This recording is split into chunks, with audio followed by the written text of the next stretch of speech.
Hey guys, tonight we begin with something gritty, grimy, and guaranteed to make your modern office chair feel like a throne. We're heading back, way back, to medieval Europe, where the only thing hotter than the political tension was the forge fire of your local blacksmith. You're about to step into a life filled with blisters, bellows smoke, and more unsolicited sword requests than a Renaissance fair. Your bed is straw, your pay is pity, and you probably won't survive this, but hey, at least the neighbors think you're useful. So, before you get comfortable, take a moment to like the video and subscribe, but only if you genuinely enjoy what I do here. And let me know in the comments where you're tuning in from and what time it is for you. I love seeing all the night owls and sleepy scholars across the world. Now, dim the lights, maybe turn on a fan for that soft background hum, and let's ease into tonight's journey together.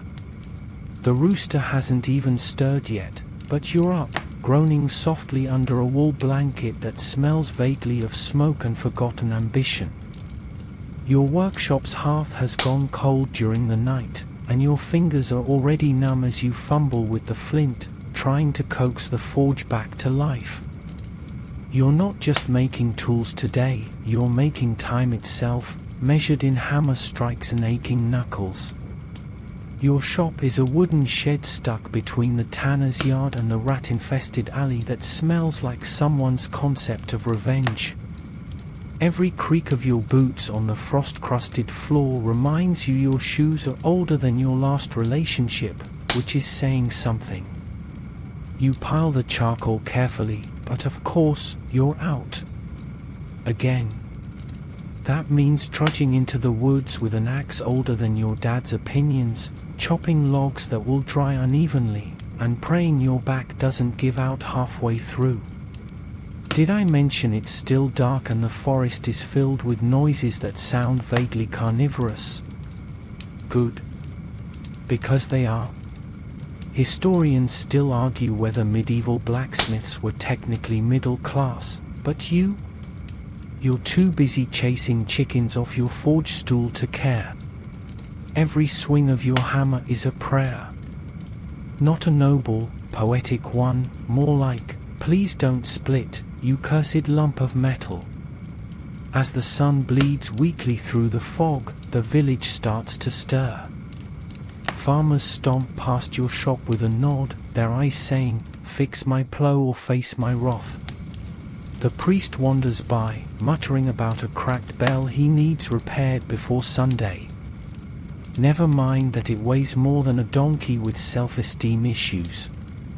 And so your day begins, sweat dripping, muscles groaning, smoke curling around your face like a persistent ghost of every mistake you've made since age 12.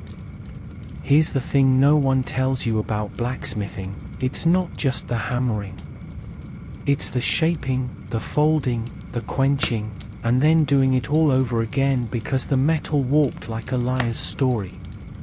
Your fingers are permanently blackened, and you've lost track of how many tiny cuts live under your fingernails. And yet, there's an odd sense of pride when the metal yields. When the blade straightens. When the horseshoe rings just right. You won't admit it out loud, especially not to the miller, who still owes you 3 chickens, but deep down, you know you make civilization possible. Without you, there's no farming, no war, no church bells, no locks, no keys. Just chaos and confusion, and probably a lot more clubbing things to death. By mid-morning, the forge is roaring. Your shirt is stuck to your back, and you're inhaling more smoke than air.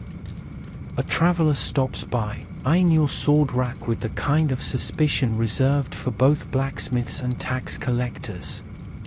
He wants a dagger. Quick. Cheap. Preferably shiny. You pretend to write down his name, but your charcoal stub snaps and honestly, you weren't going to remember it anyway. Then comes the widow from across the way, her kitchen pot's cracked again. she pays in turnips, which, incidentally, you're now having for dinner. Again. And that's when the Baron's steward rides in, all smug and polished, on a horse that probably gets brushed more than you bathe. He's got a parchment, sealed in wax, with an order for 3 new swords. You know what that means. War's coming. Or a tournament. Or he just wants to show off. Either way, your week just got longer and your sleep shorter. As the sun crawls westward, you're hunched over your anvil, hammer ringing out across the village like a slow-motion bell of doom. Your dog is curled in the corner, snoring through the ash. You're pretty sure he's smarter than your apprentice, who's currently trying to extinguish a fire using a burlap sack filled with straw. Still, when the bellows hiss and the iron glows, you feel something like magic. The world narrows to sparks and steel, to heat and heartbeat. You're not just a smith, you're a kind of alchemist. You turn raw ore into survival, into status, into symbols of power, which is poetic, considering you've never had any. Night falls. You eat cold broth with burnt bread. You pull splinters from your palm. And as you lie down, soot-smudged and sore, the embers of the forge flicker beside you like tiny stars you forged yourself. Tomorrow, it all begins again. Because blacksmithing doesn't stop.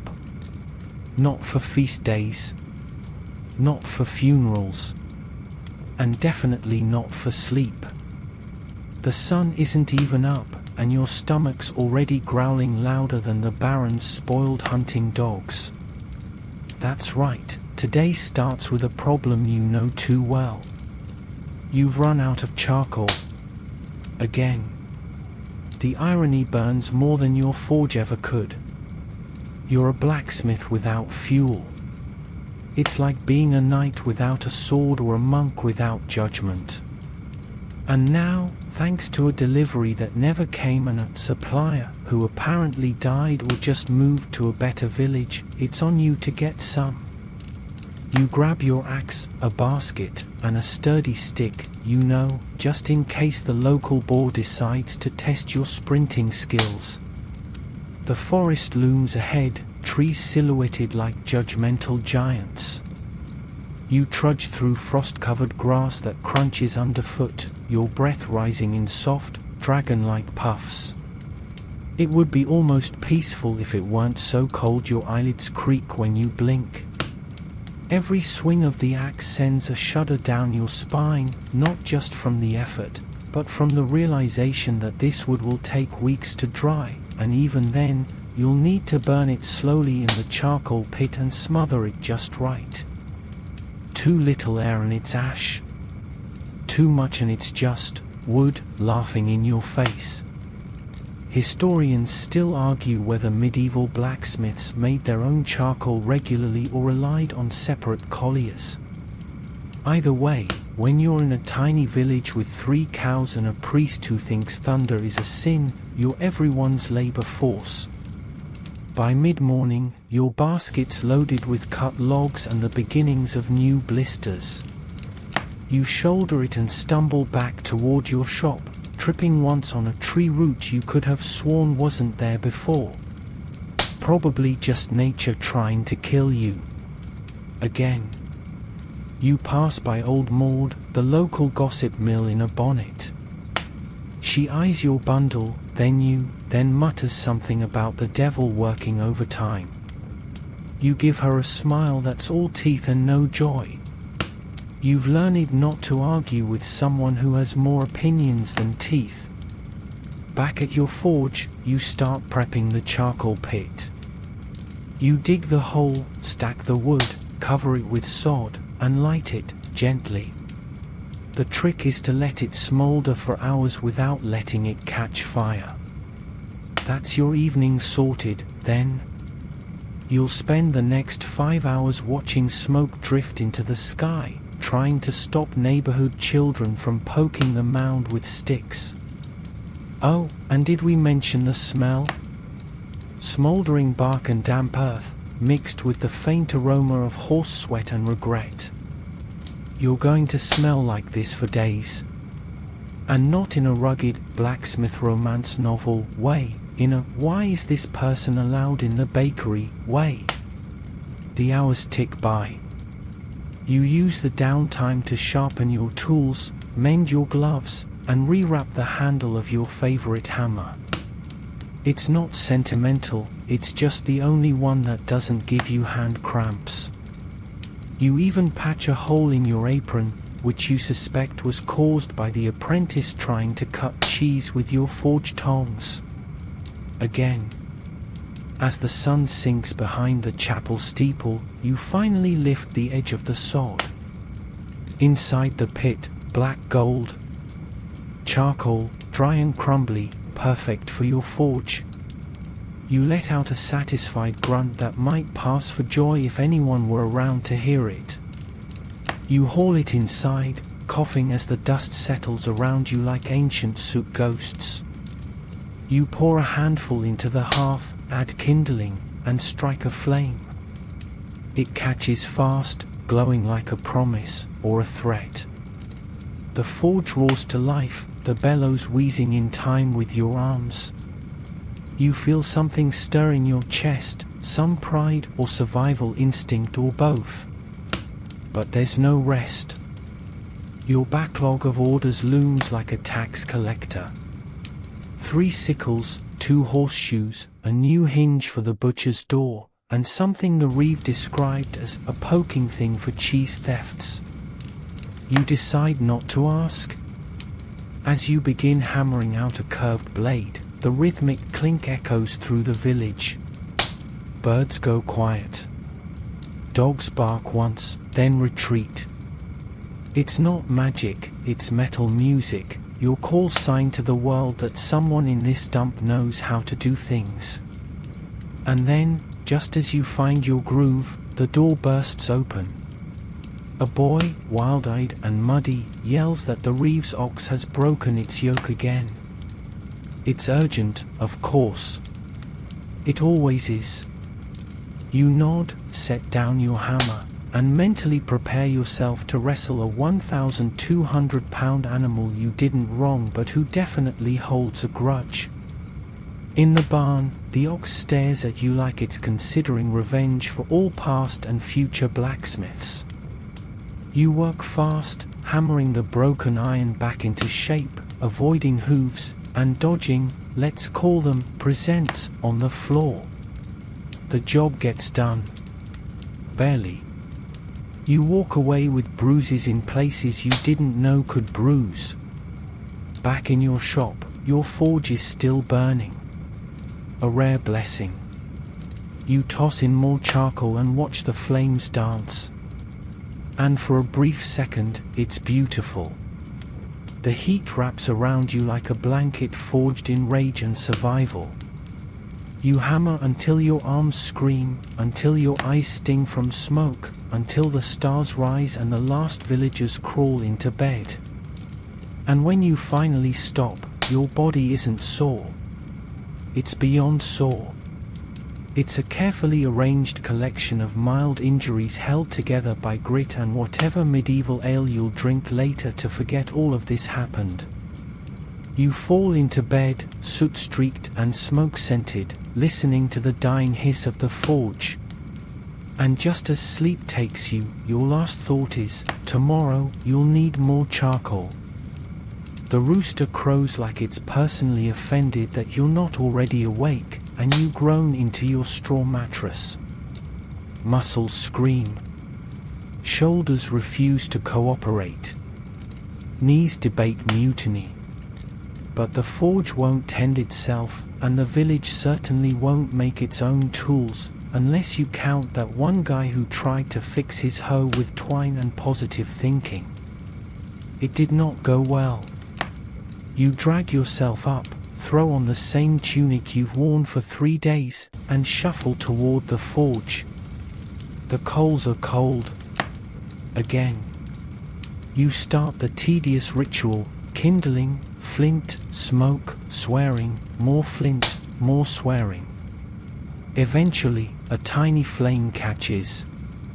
You coddle it like an infant dragon and slowly coax the forge back to life. Today's to-do list reads like a feudal nightmare: for horseshoes, 2-door hinges, a new set of nails for the cooper, and, wait for it, a decorative iron cross for the chapel. That last one? Purely for show. Because when the congregation sees a new shiny object, they assume it came down from heaven, not that it took you 12 hours and a burn mark shaped like France. You start with the horseshoes. Not glamorous, but necessary. Farmers rely on them like you rely on sarcasm. You heat the metal until it glows red, hammer it into that familiar arc, then plunge it into the quenching barrel. The hiss is satisfying, like your forge is sighing in relief. Or mocking you. It's hard to tell. Your apprentice arrives late, chewing something he definitely didn't buy. He grins like he's useful and immediately trips over the coal scuttle. You resist the urge to lob a horseshoe at his head. Instead, you grunt and point to the bellows. That's his job now. At least until he sets those on fire too. As the morning rolls on, your workshop buzzes with sound, metal on metal, leather creaking, the occasional "oh" from your apprentice. And then, right on schedule, the tanner stomps in. He smells like vinegar and defeat and wants new tools. Bigger ones. Better ones. For what, you ask? To make softer leather. Because apparently his hides are stiff and his customers are threatening to sit elsewhere. You forge him a new curved blade and a sturdy punch, each one carefully shaped despite your desire to accidentally misplace them in a pile of scrap. He pays in a cured hide and a warning that if it breaks, he'll blame the iron and not his enthusiasm. Just before lunch, not that you get one, the baker bursts in. His oven latch snapped, and he needs it fixed before the afternoon bread bakes. You grab your tools, mutter something that might be a prayer or a threat, and trudge to his shop. The latch is twisted and scorched. You fix it in minutes, using nothing but a file, some heat, and the last shred of goodwill in your soul. In return, he gives you a hunk of bread that might have once been soft. You nod politely, pocket it, and consider using it as a whetstone later. Back in your forge, it's time to tackle the chapel cross. It's a commission from Father Gilwyn, who says it must be divinely inspired. You're not sure if divine inspiration includes soot stains and hammer dings, but you give it your best shot. You draw the iron out long and narrow, flare the ends with a few precise strikes, and shape the middle with looping scrollwork that's equal parts skill and guessing. By the time you're done, your arms feel like you've wrestled a bear and lost diplomatically. You hold it up. It's not perfect, but it's better than the last one, which was so crooked the priest nearly blamed demons. Progress. Historians still argue whether blacksmiths were considered craftsmen or glorified laborers. The truth, as usual, lies somewhere between praise and backache. You're essential, but also invisible. Unless someone needs something, then you're suddenly everyone's favorite neighbor. Afternoon drifts into evening. You sit on your stool, eating a turnip like it's a choice. The forge crackles softly. The apprentice is sweeping ashes in perfect circles, useless, but quiet, which is new. You glance around at the day's work. A modest pile of tools, repairs, and one iron cross that may or may not impress the Almighty. And then, just as you're wiping soot from your brow and fantasizing about sleep, a villager bursts in holding a shattered plowshare. "Can it be done by morning?" he asks, like that's a reasonable thing to ask after sundown. You nod. Because what else can you do? So you fire up the forge one last time. The iron glows, the hammer sings, and your bones whisper, "You absolute idiot." But this is your life. This is the rhythm you've made peace with. You hammer until the stars show up, then collapse onto your cot, still wearing your apron, dreaming of a world where iron shapes itself and bread comes buttered. Your eyelids flutter open to a sound you know too well, the low, wheezing groan of the forge's bellows being used improperly. Again. You roll out of bed, every muscle groaning louder than the apprentice currently throttling the bellows handle like it owes him money. It's barely dawn, but he's somehow already smudged with soot and pride. That's the worst combination. You rub your eyes, inhale a lungful of ash, and start your day with an expression that says, "This is fine," while your spine screams otherwise. Today, you're supposed to finish that order from the monastery, a ceremonial bell. Or, as you now refer to it, that beautiful nightmare that will haunt my arthritis. The monks want something resonant, beautiful, and full of God's voice. What they fail to understand is that shaping bronze into a perfect acoustic dome using medieval tools and a shed the size of an outhouse is just slightly more complicated than asking politely. You inspect your bell mold, a clay and dung monstrosity you've been perfecting for days. One crack, one uneven layer, and it'll collapse like a poorly built argument. You tap it gently. It thuds back at you, a good sign. So far. You begin the process of melting down the bronze, mostly recycled bits from broken pots, tools, and maybe the occasional church candlestick that was definitely donated and not pilfered. As the metal starts to bubble, you stir it with a long rod that's half tool, half fire hazard. The forge roars like a beast, and you start to sweat so hard it feels like you're melting with it.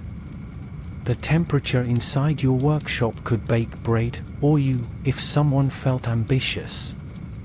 And here comes Father Gilwyn, reeking of incense and enthusiasm. He claps his hands and says, "Ah, divine work, divine work." You nod solemnly and resist the urge to ask if divinity pays in coin this time, or just another jar of pickled beets. Historians still argue whether blacksmiths had fixed incomes from churches, but your reality is clear. You're paid in whatever's convenient and never what's fair. The bell project has already consumed 4 days of your life, and if it cracks upon cooling, you'll be right back at step 1. Again. The apprentice, bless his misguided soul, tries to help pour the molten bronze. You stop him with a glare so sharp it could cleave iron. One slip and you're both screaming in Latin. You take the ladle yourself, trembling from the heat, and pour the molten metal into the mold. It gurgles and hisses, seeping into every crevice. You hold your breath, not from reverence, but because the fumes are strong enough to erase memories. You wait. An hour. 2. You pour water over the mold to cool it slowly, praying, genuinely this time, that it hasn't warped or trapped air. Father Gilwyn circles like a vulture of encouragement, humming hymns and offering suggestions. You nod along while quietly wishing the bell would ring loud enough to knock him into humility. When you finally crack open the mold, it's not awful. The bell has shape. It has resonance. It's not beautiful, but with a little filing and a lot of pretending, it'll pass. You haul it upright and strike it with a mallet. It rings. Not clearly, not like heaven, but like a solid, don't ask too many questions kind of bell. The priest claps. You sag. Your apprentice beams like he helped. You begin filing the edges, smoothing the surface, wondering again why you didn't just become a shepherd or a traveling juggler. Anything with fewer burns. Just before sunset, Father Gilwyn returns with 2 monks and a cart. They hoist the bell carefully, promising a proper blessing for your work. You watch it roll away, hoping it doesn't fall off a cliff. Not for their sake. For yours. Because if it breaks, they'll be back tomorrow. And this time, they'll want it even more holy. You slump against your workbench, eat half a dried apple, and ignore your apprentice's story about chasing a chicken through the market. You close your eyes for a second. Just one, master? The boy's voice drags you back. The cooper's here. Says his nails are bent. You mutter something between a curse and a cough and go to face the latest in a long line of disappointed clients. Because in your world, every success is followed by suspicion. Every job, no matter how well done, ends with, "Are you sure it won't break?" And every day ends not with applause, but with new orders, old debts, and the same question in your head: why does everything you make end up either in a fire, under a cow, or ringing for people who don't pay? And yet, tomorrow, you'll do it all again. Your morning starts with a stifled scream and the realization that your right arm has decided to go on strike. The shoulder won't lift above your head without sounding like gravel in a sack, and your elbow feels like it's been replaced by a bag of hot rocks. Congratulations, you've got Blacksmith's arm. Again.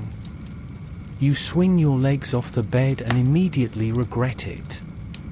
Your feet land on cold stone, and you remember you still haven't fixed the floorboard that creaks louder than the bishop's snore.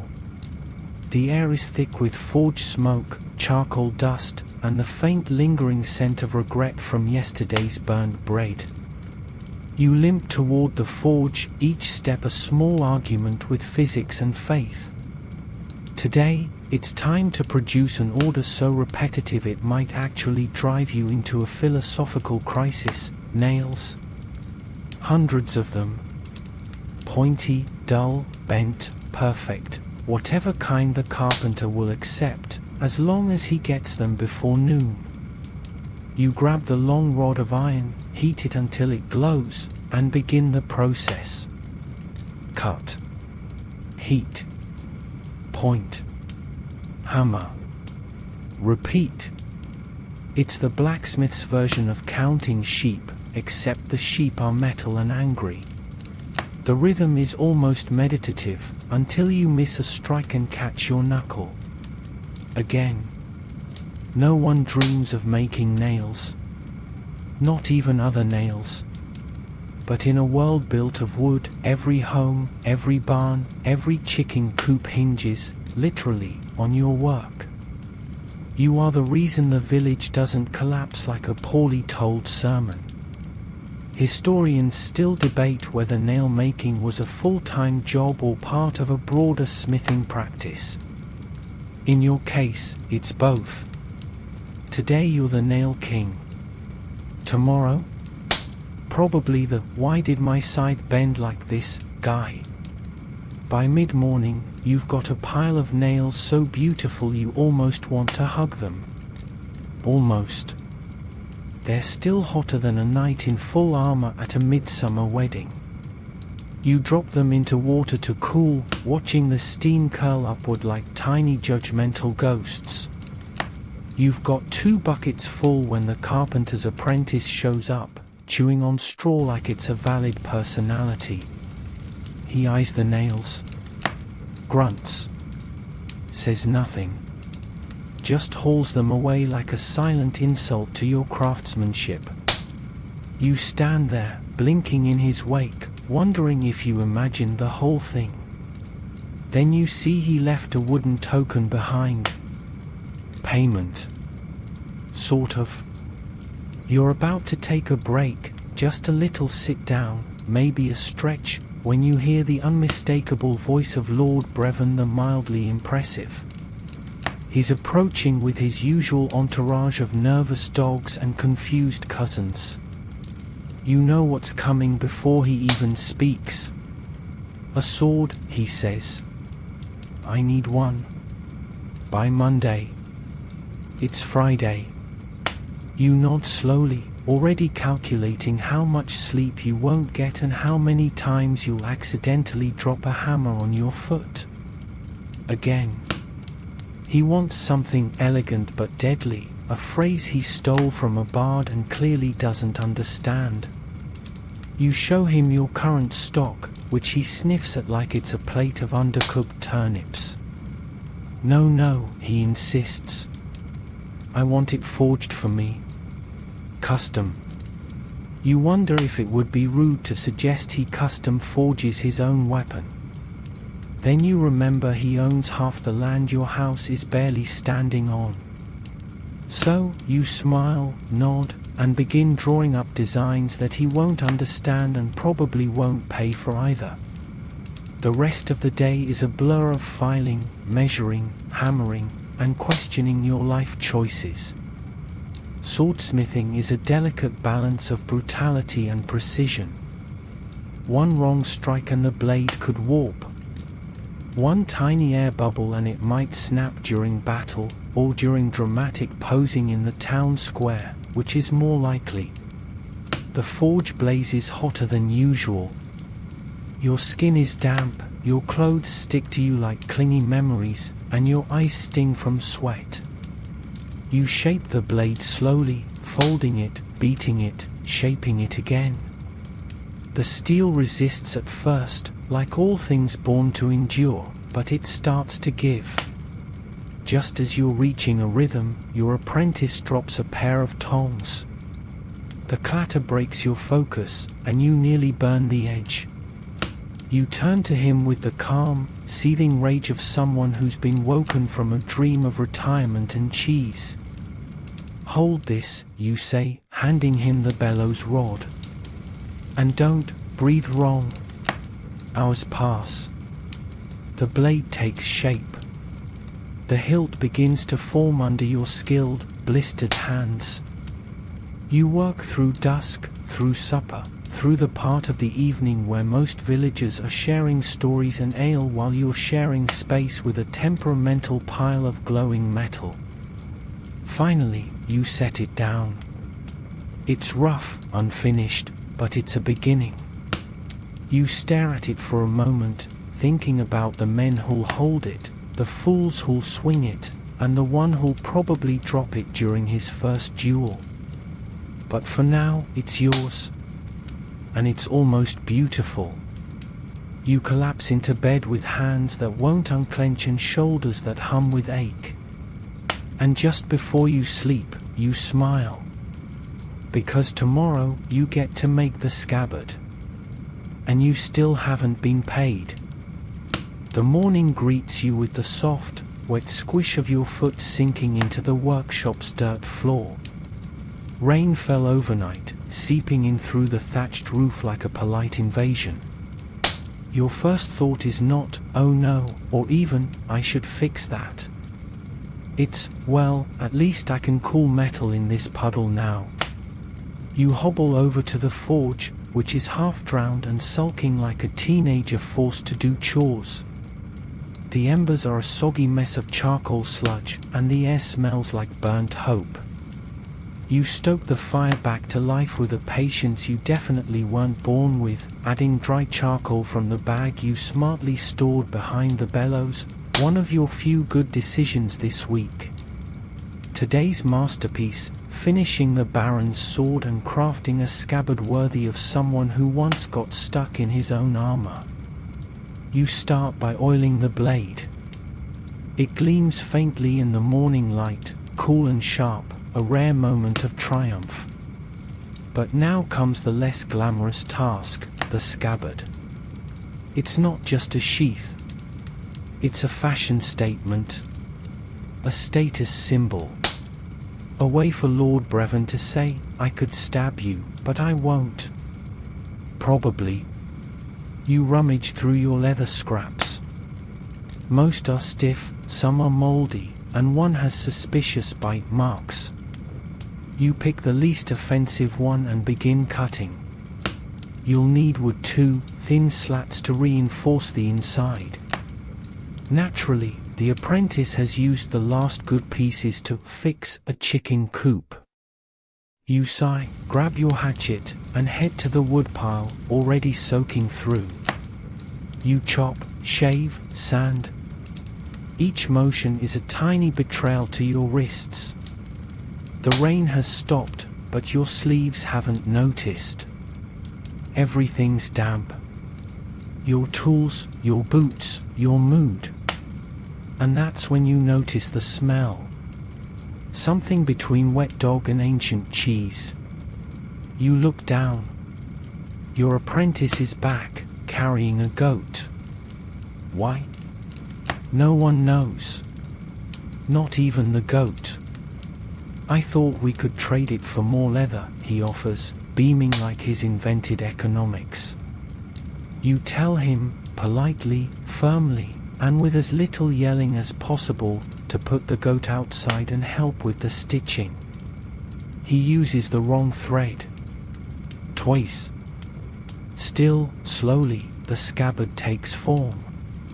You wrap it in leather, hammer in bronze studs for decoration, and inscribe a crude family crest on the top.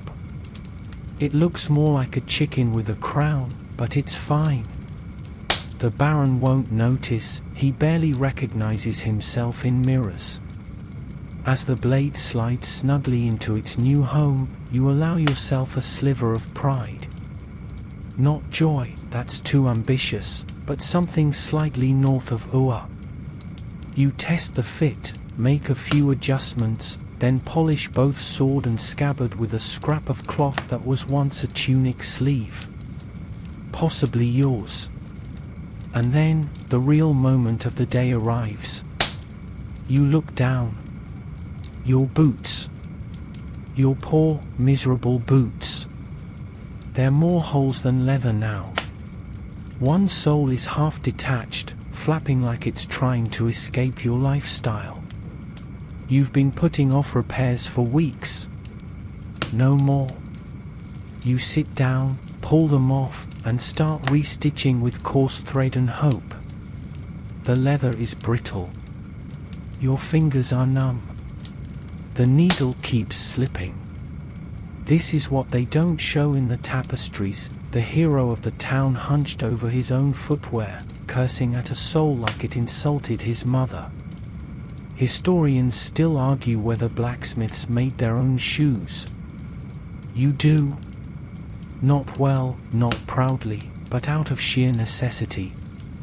And every stitch is a reminder that you walk miles a day in boots that would make a cobbler weep.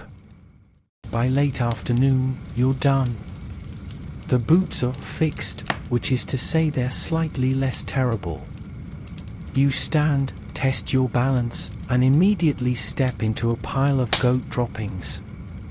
You sigh, again, so often it's becoming your secondary language. Then comes the knock.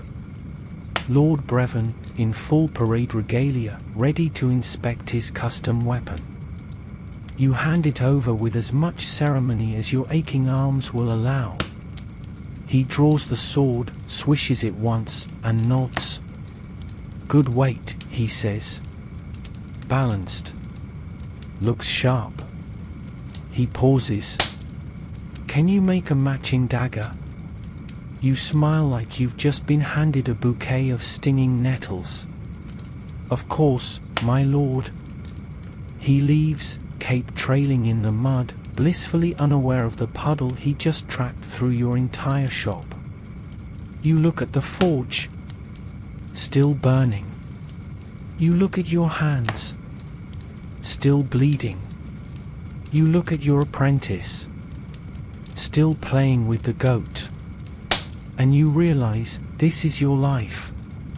A never-ending cycle of soot, steel, wet socks, and weed livestock. You sit down, finally, and nibble on the stale crust of bread left from yesterday. It's hard, chewy, and probably older than your goat-owning apprentice. But it's quiet. For now. And that's enough. There's a pounding at your door so violent you think someone's trying to break in, or perhaps finally knock your house down entirely, which, given its structural integrity, wouldn't take much. You swing it open with a groan, expecting the usual farmer with a pitchfork emergency or maybe a chicken with an attitude problem. Nope. It's Lord Wineface himself.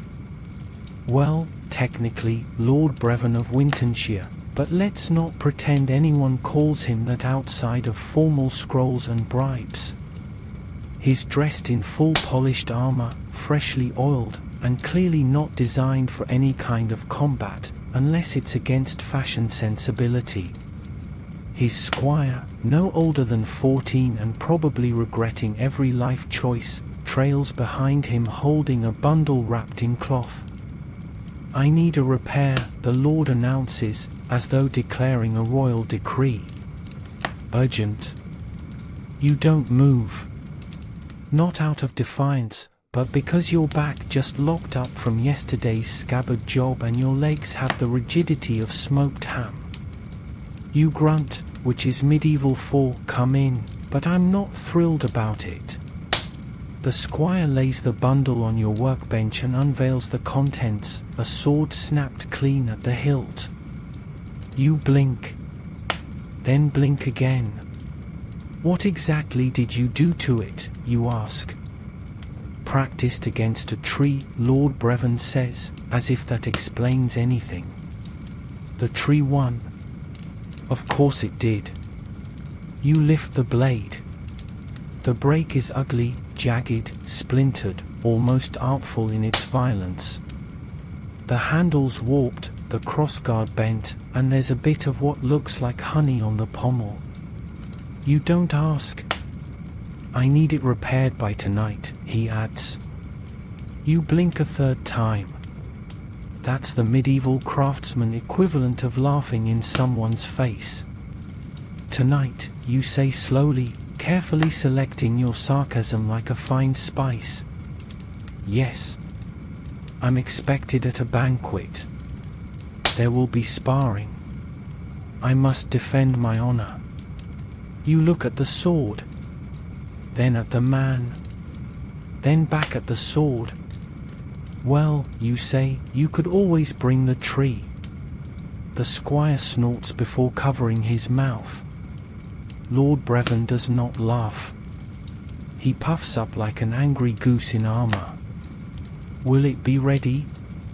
You sigh. Loudly. The kind of sigh that says, "You're lucky I'm too tired to revolt." I'll need to reforge the hilt, reheat the base, realign the spine, and pray a little. It might hum afterward, but yes, it'll hold together. Good. He slaps a coin pouch on the bench.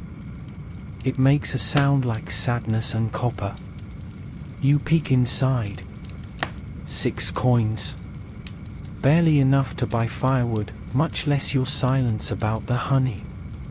Still, you nod.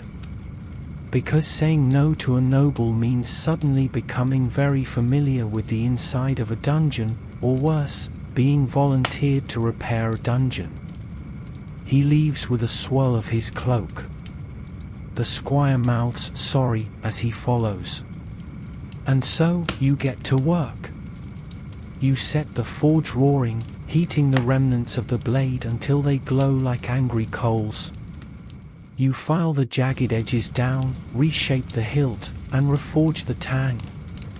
It's a delicate process. One misstep, and the blade will snap again the moment someone so much as sneezes near it.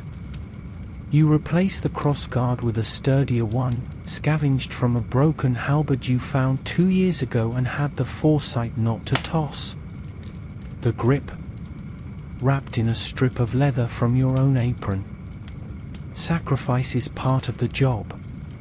You'll explain that to your splintered tunic later. As you work, your apprentice offers to help. You hand him the broken handle and ask him to polish it, a task that will take him all afternoon and keep him out of your way. He doesn't know it's pointless. That's part of the charm. By mid-afternoon, the sword is whole again. Not perfect, but functional. Which, in Brevin terms, is spectacular. You dunk it in the quenching barrel, listening to the hiss like it's applause. The steam curls around your face, and for a moment, you almost enjoy yourself. And then you realize you've still got to sharpen it. So you spend the next hour grinding the blade, sparks flying, arms burning, whetstone wailing. When it's finally done, you test the edge on a strip of wool. It slices clean. You polish it, wrap it in fresh cloth, and sit on your stool. Exhausted. Aching. Victorious. Until you remember, you just worked half a day for 6 coins. Historians still argue whether blacksmiths had fixed prices or negotiated by whim. You'd like to add that sometimes, you're just guilt-tripped by nobility who think urgent is a form of currency. At sunset, the squire returns. He takes the sword, eyes wide.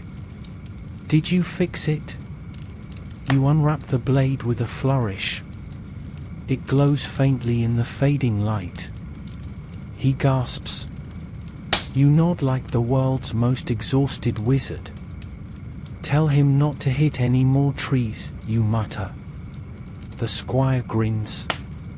He said he's moved on to barrels. Fantastic. They leave. You lock the door. The forge dies down. Your stomach growls like a bear in a cave. You chew a piece of dried meat that could also be used to patch a roof. And as you sit in the fading light, hands blistered, back bent, one thought echoes, next time, let the tree win faster. Sleep doesn't come easily when your body thinks it's still hammering iron. You toss, turn, and dream of sparks dancing like fireflies on your eyelids. When you finally do drift off, it's only for the universe to immediately wake you with a sizzling pop from the forge. A leftover coal, still crackling from last night's overzealous fire. It's like having a pet dragon with separation anxiety. You groan, roll out of bed, and stretch, though it feels more like dislocating yourself on purpose. Your fingers refuse to uncurl at first. You look at them with mild betrayal. They look back like, we quit. Today was supposed to be easy. Maybe a few tool repairs, maybe a hinge or two. You'd even considered sweeping. But then, you catch sight of your apron. It's scorched. Again. The edges curled like toast left in the half too long. You run your hand down your side. The singe mark is still there. Right where your tunic caught fire. It happened yesterday afternoon, during that final sharpening of Lord Brevin's blade. Just one extra spark. One stray ember. One moment of focus, and suddenly your left hip was hosting a small, energetic bonfire. You'd patted it out, cursed under your breath, and kept going. Because that's what you do. But now the burn is angry, red, and smells faintly of pig fat. Probably because you used lard to soothe it. Don't judge, you ran out of ointment last week. Historians may never agree on the daily dangers of medieval blacksmithing, but the evidence is quite literally etched into your skin. You limp to the hearth, shove a few embers around, and begin the dance anew. The apprentice enters, somehow tracking mud, sawdust, and 2 feathers. You don't ask. You just point to the bucket. "Fill it," you mutter. "We've got a long day ahead." Today's task? Iron gate repairs.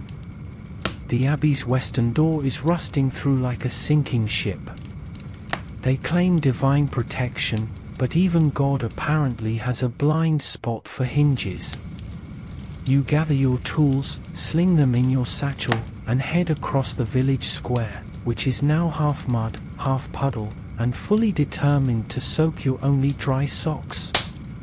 You reach the Abbey just as Brother Elric appears, his arms full of scrolls and his attitude full of unnecessary optimism. "Ah, Master Smith.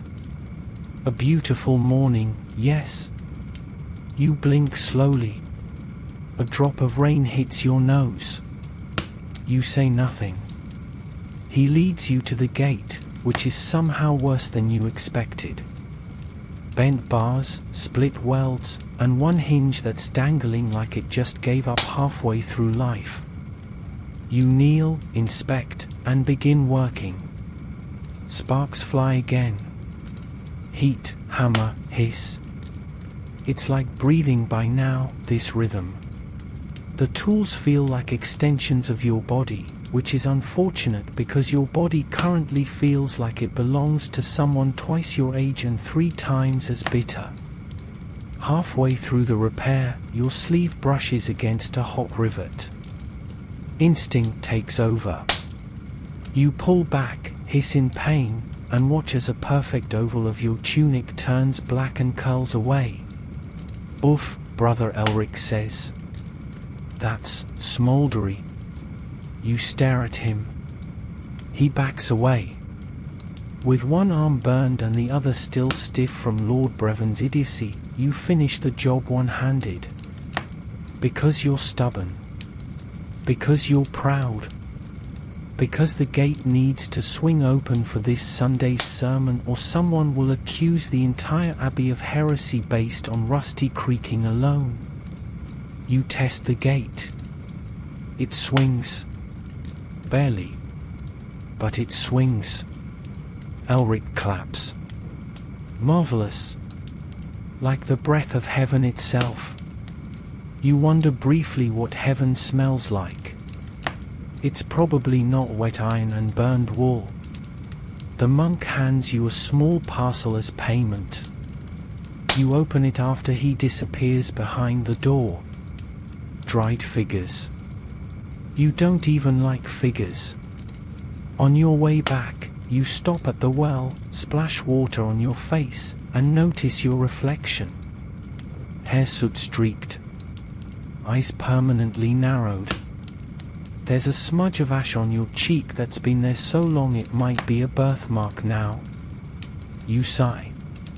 Again. That's become your signature greeting to the world. Back at the forge, the apprentice has attempted something ambitious, repairing the broken poker using wire, glue, and what appears to be a spoon handle. You say nothing. Just take the piece, bend it, and drop it into the scrap pile. The goat from yesterday is now inside. No one invited it. It's chewing on your foot rag. You sit down, rub your temples, and begin writing a list of things that need fixing. The list includes your roof, your boots, your back, the forge door, the wheelbarrow, and maybe, just maybe, your entire life. But hey, at least the gate swings. There's something unsettling about dreaming of anvils. Not symbolic anvils. Literal ones. Falling from clouds, chasing you through meadows, even one wearing a tiny crown. You wake with a start, heart pounding, unsure whether to laugh or sob. Instead, you groan, stretch, and instantly regret both. today isn't just another forge day. Today is market day. And that means customers. Real, walking, talking, complaining people, each one armed with a broken hinge, a rusty blade, or a very firm opinion about how you should run your forge. You pull on your least offensive tunic, rub soot from your face, smearing it further, naturally, and open your door to the delightful aroma of manure and fish. The market's already buzzing. Vendors shout about onions. Chickens flee from children. Somewhere, a lute is being played badly and with enthusiasm. You haul your portable anvil, because of course that's a thing, and set up in the designated smithing corner of the square, sandwiched between the man who sells spoiled cheese and the woman who sells herbs that definitely aren't legal, but no one asks because her tea fixes everything from boils to marital boredom. You fire up your travel forge, a tiny, temperamental beast that takes twice the effort for half the heat. You pump the bellows until your arms ache, cursing softly with every squeak of the handle. Your first customer? A farmer with a scythe so rusted it's more suggestion than tool. "Can you fix it?" he asks, as if you might say no. You nod, set it on the fire, and get to work. Sparks fly. The metal hisses. You bend over your anvil, surrounded by gawkers who've never seen iron turn soft, only to complain that it's taking a while. You grit your teeth and keep hammering. Historians still argue whether blacksmiths were viewed as craftsmen or just glorified laborers on market days. Based on the amount of unsolicited advice you receive, you'd say neither. You're public property now. Everyone wants to touch your tools, critique your fire, or ask why you're not wearing a hat. Then there's the noblewoman who arrives with a bent hairpin and the attitude of someone who's never had to lift anything heavier than gossip. She insists it's precious, then drops it in the dirt. You repair it in seconds, because let's face it, it's a bent wire, and she hands you a single coin with the look of someone donating to charity. Then walks off before you can fake a thank you. You don't even have time to breathe before someone else slaps a horseshoe on your bench. "Needs replacing," he says. "It's still attached to the horse," you reply. "Oh, right." He walks off to fetch the hoof and returns 10 minutes later with a horse that clearly hates you. The rest of the morning blurs into a montage of mending locks, sharpening knives, and being asked, "Is this supposed to be sharp?" roughly 19 times.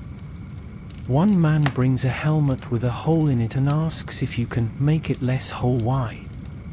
You patch it. With visible weld marks. He's thrilled. And then it happens. You burn yourself. Not badly, just a quick brush against the edge of your travel anvil, but enough to blister. You mutter a word that makes a nearby monk clutch his prayer beads and scurry off. You suck your finger, dunk it in the water bucket, and keep going. Because what else can you do? Lunch arrives in the form of a bread roll traded for fixing someone's belt buckle. It's hard, dry, and gives you flashbacks to the time your own molar cracked on a walnut. Still, you chew. Mid-afternoon brings a brief break. You sit, wipe sweat from your brow, and glance around. Children play tag between stalls. A juggler nearly drops a torch. The cheeseman argues with a dog. It's chaos. But it's also familiar. Quirky tidbit. There's a guy who shows up every market day with a different animal, this time a goose, and claims it's a blessing beast. He offers to let it bless your tools for a small fee. You decline. Last time, the goat ate your notes. By sunset, you're aching in places you don't even have names for. Your fingernails are black. Your throat tastes like soot. And your coin pouch? Heavier than usual. Not heavy, but enough to buy meat. Maybe even honey. You dare to dream. You douse your fire, pack up your tools, and haul the anvil home like an exhausted turtle with a very bad idea for a shell. As you pass through the square, the lute player is still going, now joined by a man hitting a pot with a spoon. It's technically music, if you're feeling generous. Back at your forge, you collapse onto your stool.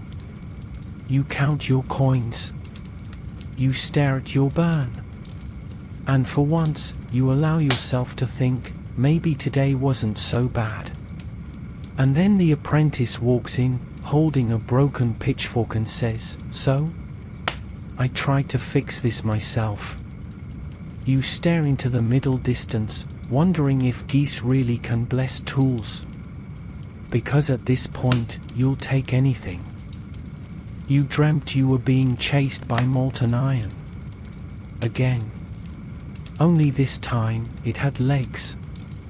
Woke up in a panic, covered in sweat, only to realize, nope, that's not sweat, it's just condensation from your leaky roof dripping on your forehead. Great. You sit up and immediately wince. Your feet are angry. Your knees are planning a protest. And your hands? They're stiff enough to double as utensils. But there's no time to indulge your aches, because today is the sacred day. No, not a feast day or a festival. It's tavern rest day. Which, in the life of a medieval blacksmith, means you're not working in your forge, you're working under the tavern. Or behind it. Or in the alley beside it. Basically, wherever someone has broken something and now expects it fixed in exchange for half a mug of barley beer and a suspicious meat pie. You limp to the village tavern, the rusted boar, whose sign creaks in the wind like it's tired of life too. The smell hits you before the door opens, old ale, singed onion, and something that might be rat stew or stew with rats. Hard to say. The tavern keeper, a round man with a beard like a hay bale and a voice that sounds like it's been soaked in whiskey, waves you in. Good, you're here. Stove grate's broken again. And the spit won't spin. You nod, sigh, and crawl under the iron stove. It's hotter than your forge and filled with more grime. You try to adjust the grate, only to realize it's warped from years of cooking things that probably screamed going in. You hammer it back into shape with your travel mallet, dodge a drip of something suspicious from the ceiling, and roll back out, now covered in ash and something sticky you hope is ale. Next, the meat spit. A simple mechanism, just a rod and crank. Should be easy. But of course, it's rusted solid. You end up disassembling half the apparatus while patrons eat around you, commenting helpfully like this is a public blacksmithing demonstration and not your slow descent into madness. One old man pokes your side with his walking stick and asks, "Do you do teeth?" You say nothing. You're not sure whether to laugh or cry. Historians still debate how often smiths were pulled into general village maintenance, but let's be honest, if it bent, broke, or boiled over, someone brought it to you. Even the tavern's chamber pot lid, yes, that's a thing, has a broken hinge, and you're the lucky soul meant to fix it. Your payment is a foamy mug of barley beer. It tastes like bread that's trying to ferment and forget its past. You drink it anyway. It numbs your throat and your expectations. Quirky bit. There's a rumor that the tavern is haunted. People claim they've heard clanking chains at night. You roll your eyes, those are your tools, which the barkeep stores in the cellar. You know because your apprentice tried to lock himself in there once to listen for ghosts. He just heard rats.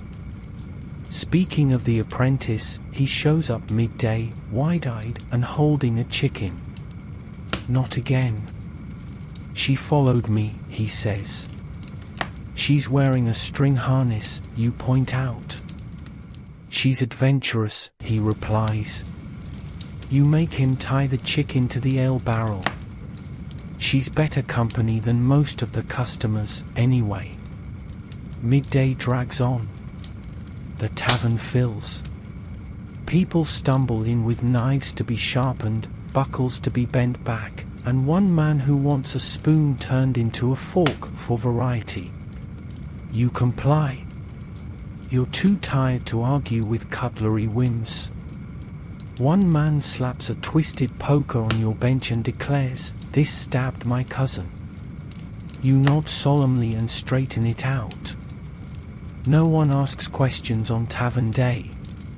As night falls, you think about sleep. About maybe, just maybe, getting to your bed without new injuries.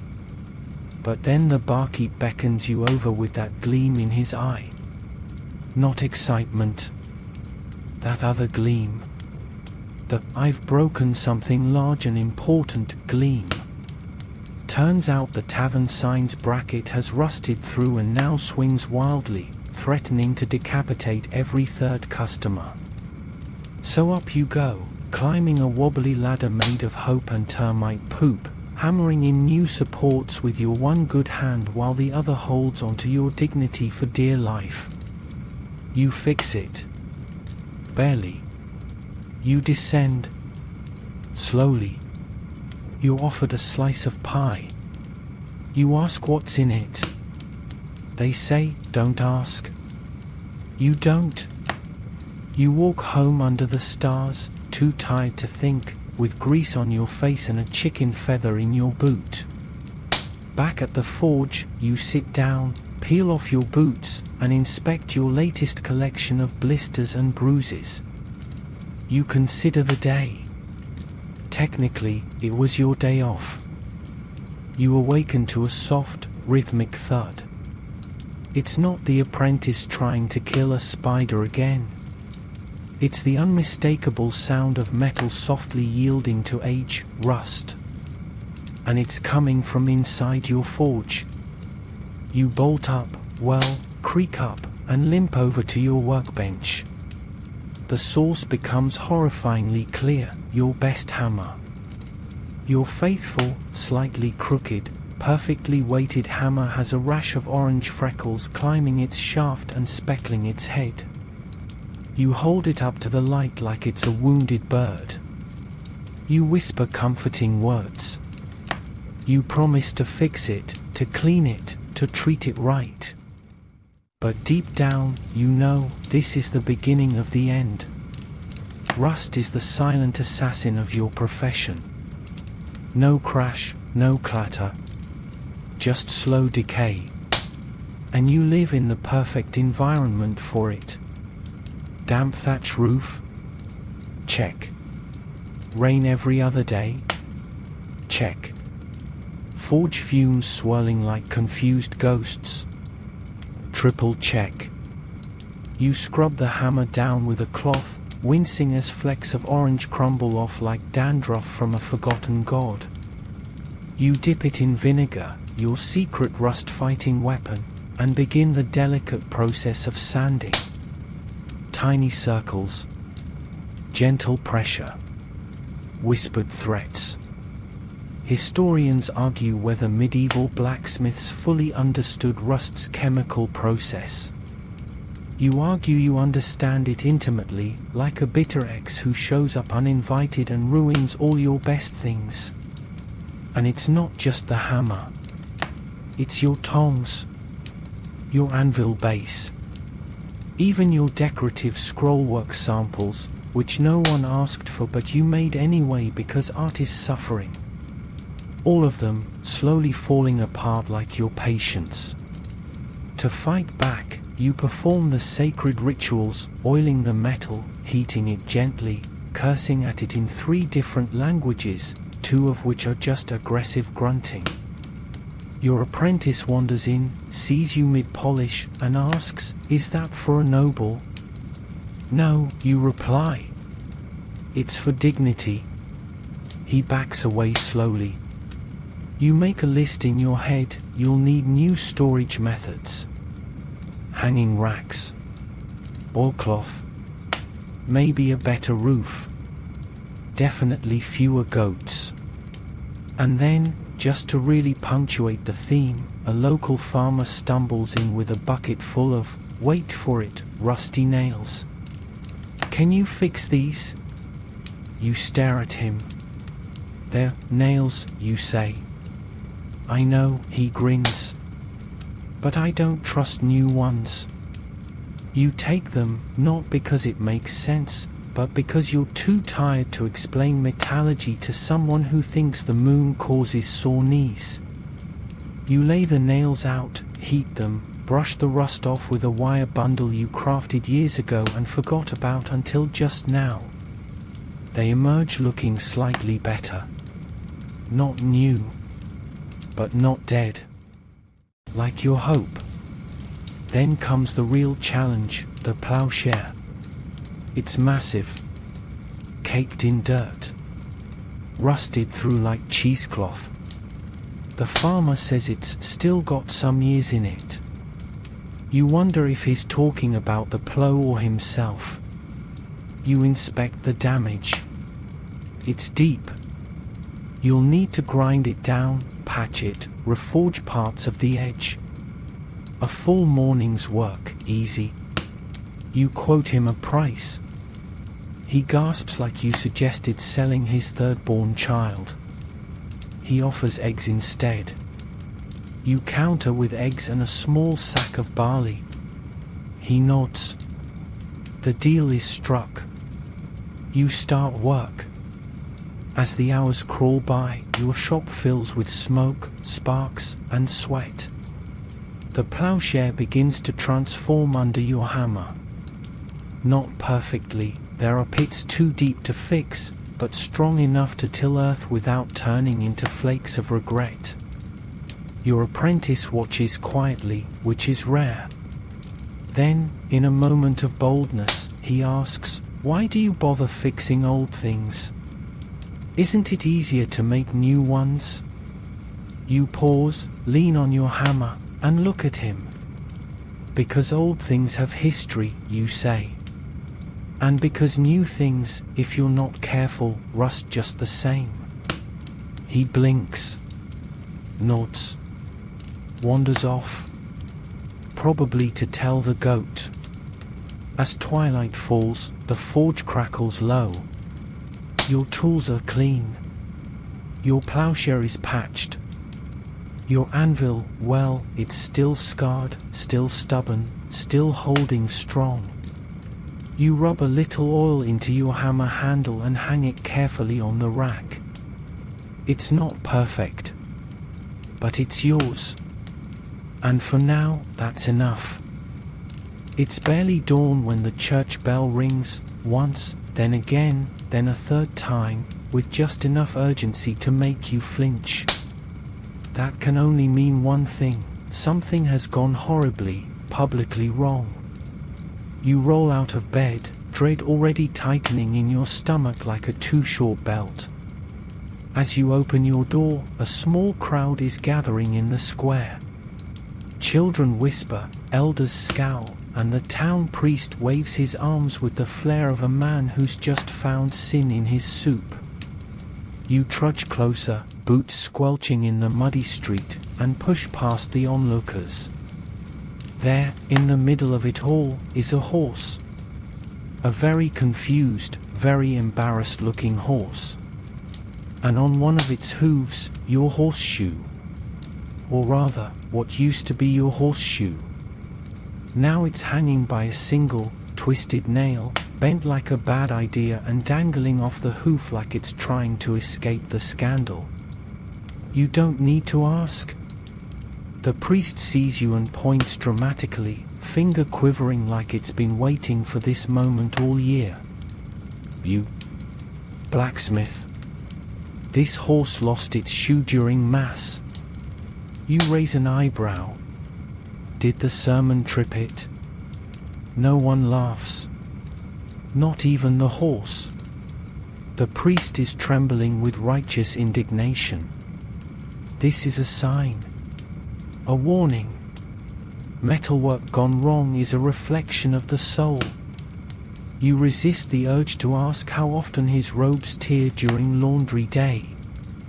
Instead, you sigh, your signature move, and step forward.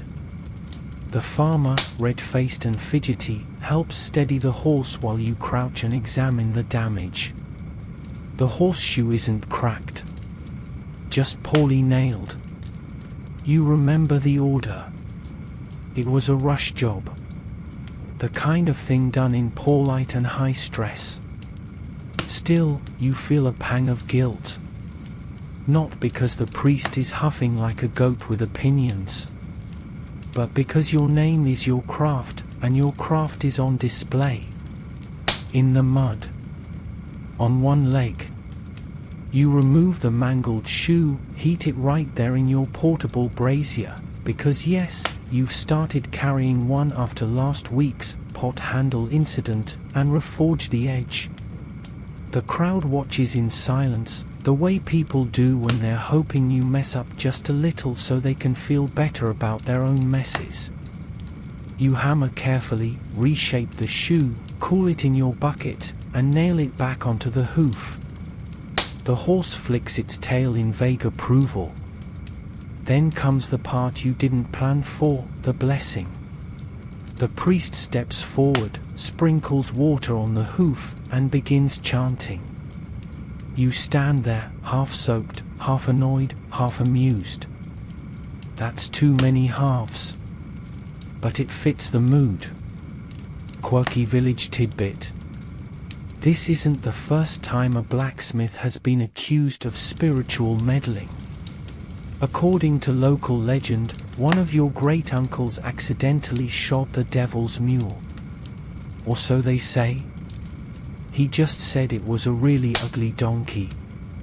Historians still argue whether medieval villagers viewed smiths as holy or cursed. In your case, the answer seems to be yes. With the crisis averted, the crowd disperses.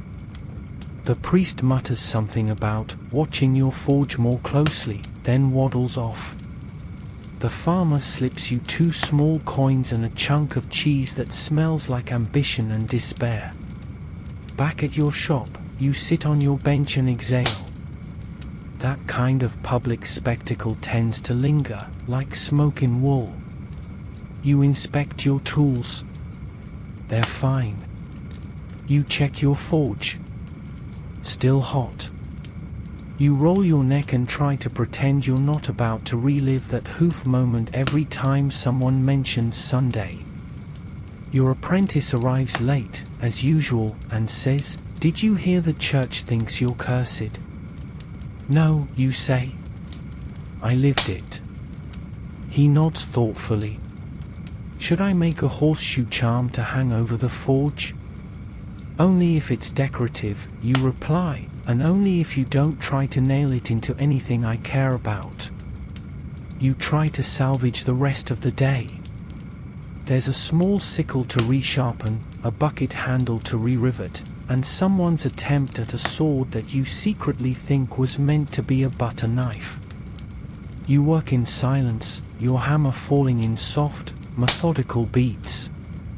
You think of the horse, the shoe, the priest's accusing stare. And somewhere under the rhythm of iron on iron, you almost laugh. Because of course a blacksmith's greatest enemy isn't rust. It's religion. And maybe gravity. You wake up this morning feeling like you've slept in a catapult. Your back crackles ominously as you attempt something ambitious, standing up. You succeed, technically, But now you're hunched over like a question mark and walking like you just lost a duel to a sack of potatoes.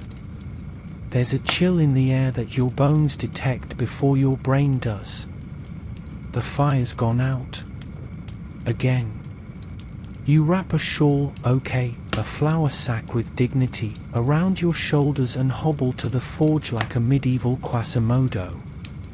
The apprentice greets you with his usual enthusiasm and none of the helpfulness. "You look bendier today," he says. You grunt. You can't remember a time your back didn't ache. Honestly, you're pretty sure you emerged from the womb already sore. You stretch a little, try to twist, hear 3 pops, and decide that's enough movement for one morning. On today's list, 2 side blades, 1 wagon wheel rim, and a fireplace poker that someone melted trying to stir porridge. Not glamorous. Not heroic. But very much your brand. You start with the sides, heating them until they glow, beating them into sleek curves. Every hammer swing is a negotiation with your spine. You hear it crackle and whisper things like, "Oh really, and you think this is wise?" But you keep going. Because tools don't fix themselves. And because the farmer who ordered them has a temper and a goat with a taste for trousers. As you finish the first blade, you lean forward and immediately regret it.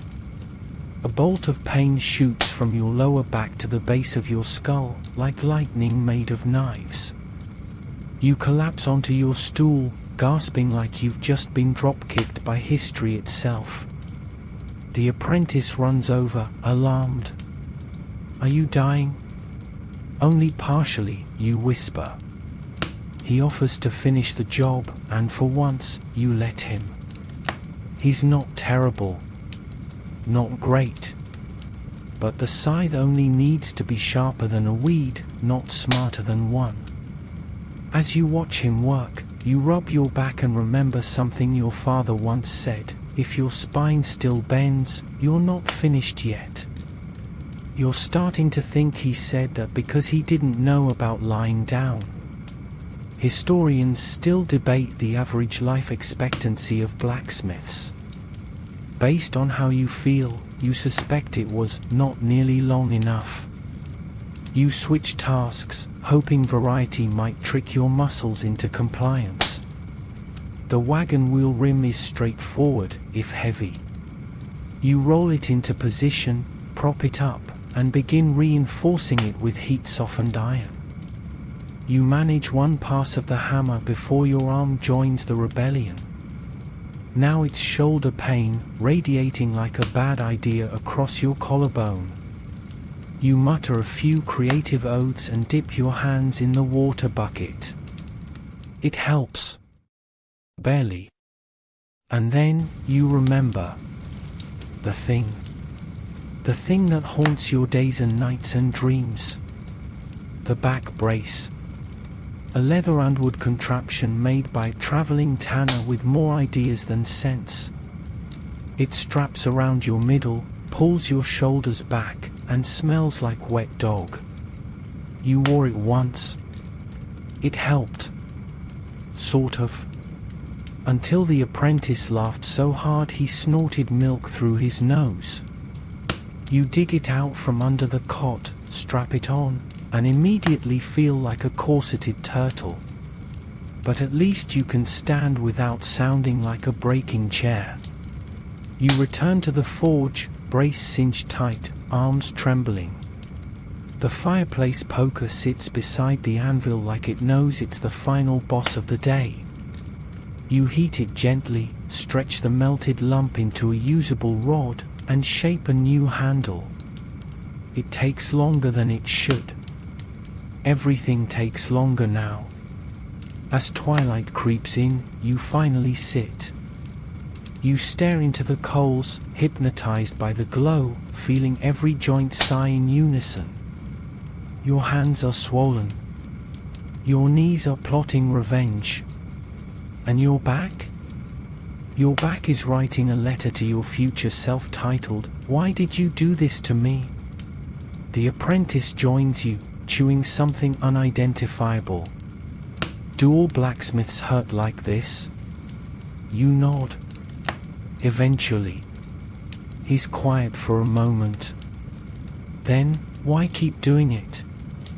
You consider your answer? Is it pride? Necessity? Habit? Maybe it's just that everything you've built, every blade, bolt, and barrel ring, is part of something bigger than you. And quitting now would feel like erasing it all. You don't stop hammering just because your hand hurts, you say. You stop when the job is done. He nods slowly. That's kind of inspiring. You smirk. Don't get used to it. That night, you fall asleep wearing the brace, clutching a hot rock wrapped in cloth. It's not comfortable, but it's enough to dull the pain. You dream of floating, of warmth, of a forge without splinters and a stool that hugs your spine instead of judging it. One day, maybe. But for now, the hammer swings. The back bends. The work goes on. The rooster crows. Again. You mentally mark it as his fourth warning this week. You don't want to be the village blacksmith known for throwing an anvil at a chicken, but if he keeps this up, that bird might meet an early retirement. You groan, stretch carefully, and shuffle toward the forge. The apprentice is already there, beaming like someone who slept well and has no idea what responsibility feels like. He's holding your tongs like they're ceremonial relics. I've been practicing, he announces proudly. Oh no. You glance around the shop. There's a slight smell of burnt hair. A pair of gloves hanging from the bellows, singed at the fingertips. And your second best hammer, missing. Where's the hammer? He points to a bucket of water. It got hot. Why? Because the tongs bit me. You take a long, deep breath, like you're about to dive into a barrel of nonsense. Apprentice, you say with the patience of a man who has fixed swords for squirrels, tongs do not bite. He rubs his hand and says solemnly, then how do you explain this? It's a mild burn. You squint. Poor technique. Or metal spirits, he whispers. You don't respond. You just retrieve the hammer from the bucket, steam rising as you inspect it. The handle's wet, the head slightly warped from the sudden cooling. You'll need to reforge it, again. Historians still argue over how much medieval blacksmiths relied on apprentices, and you now believe the answer is only if they had no choice. Your apprentice, bless his soul, is not malicious. He's just unburdened by caution, or logic, or fear. This morning's task is simple: more nails, a few arrowheads, and reinforcing a gate latch for the butcher, who insists his new pig has opinions about doors. You show your apprentice how to shape the arrowhead. Taper the iron, flatten the point, angle it sharp. He nods. Then immediately flattens it sideways. You gently take it from him and reheat it. Like this. He watches, nodding again, then promptly tries to use the wrong end of the tongs. You hand him a nail rod and tell him to practice on the far anvil. You need time to work in peace, and possibly plan a very detailed, very fictional career change. As you shape the gate latch, you hear clinks, then a loud thunk, followed by, oops. You don't look. You just say, are you bleeding? No, is the anvil bleeding? No, then we'll survive. You finish the latch. It's sturdy, well-shaped, and blessedly UN-singed. You feel a glimmer of pride. Then your apprentice presents his pile of nails. Most are bent. One is spiral-shaped. You're not sure whether to be impressed or concerned. I call it the twister, he says. You take a breath. How many of these would actually hold wood together? He hesitates. Define hold. You give him a break, assigning him the job of sorting scrap.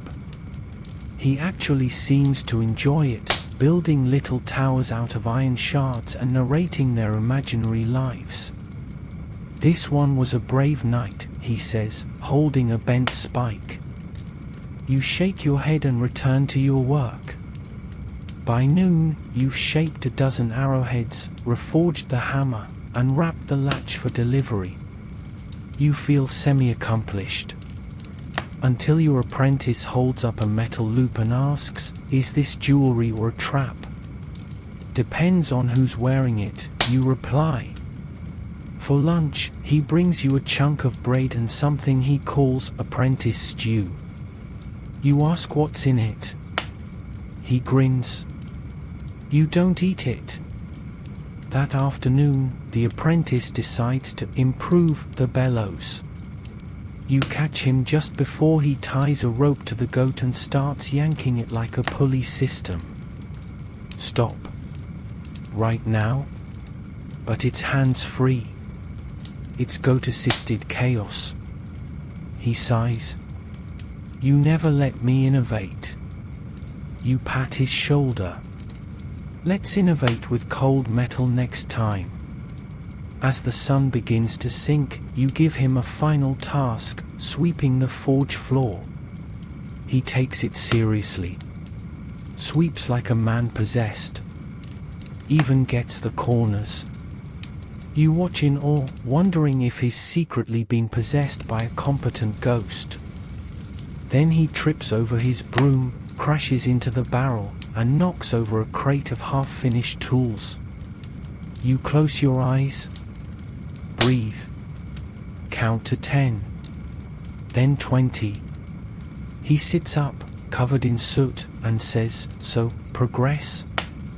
"Sure," you murmur. "Let's call it that."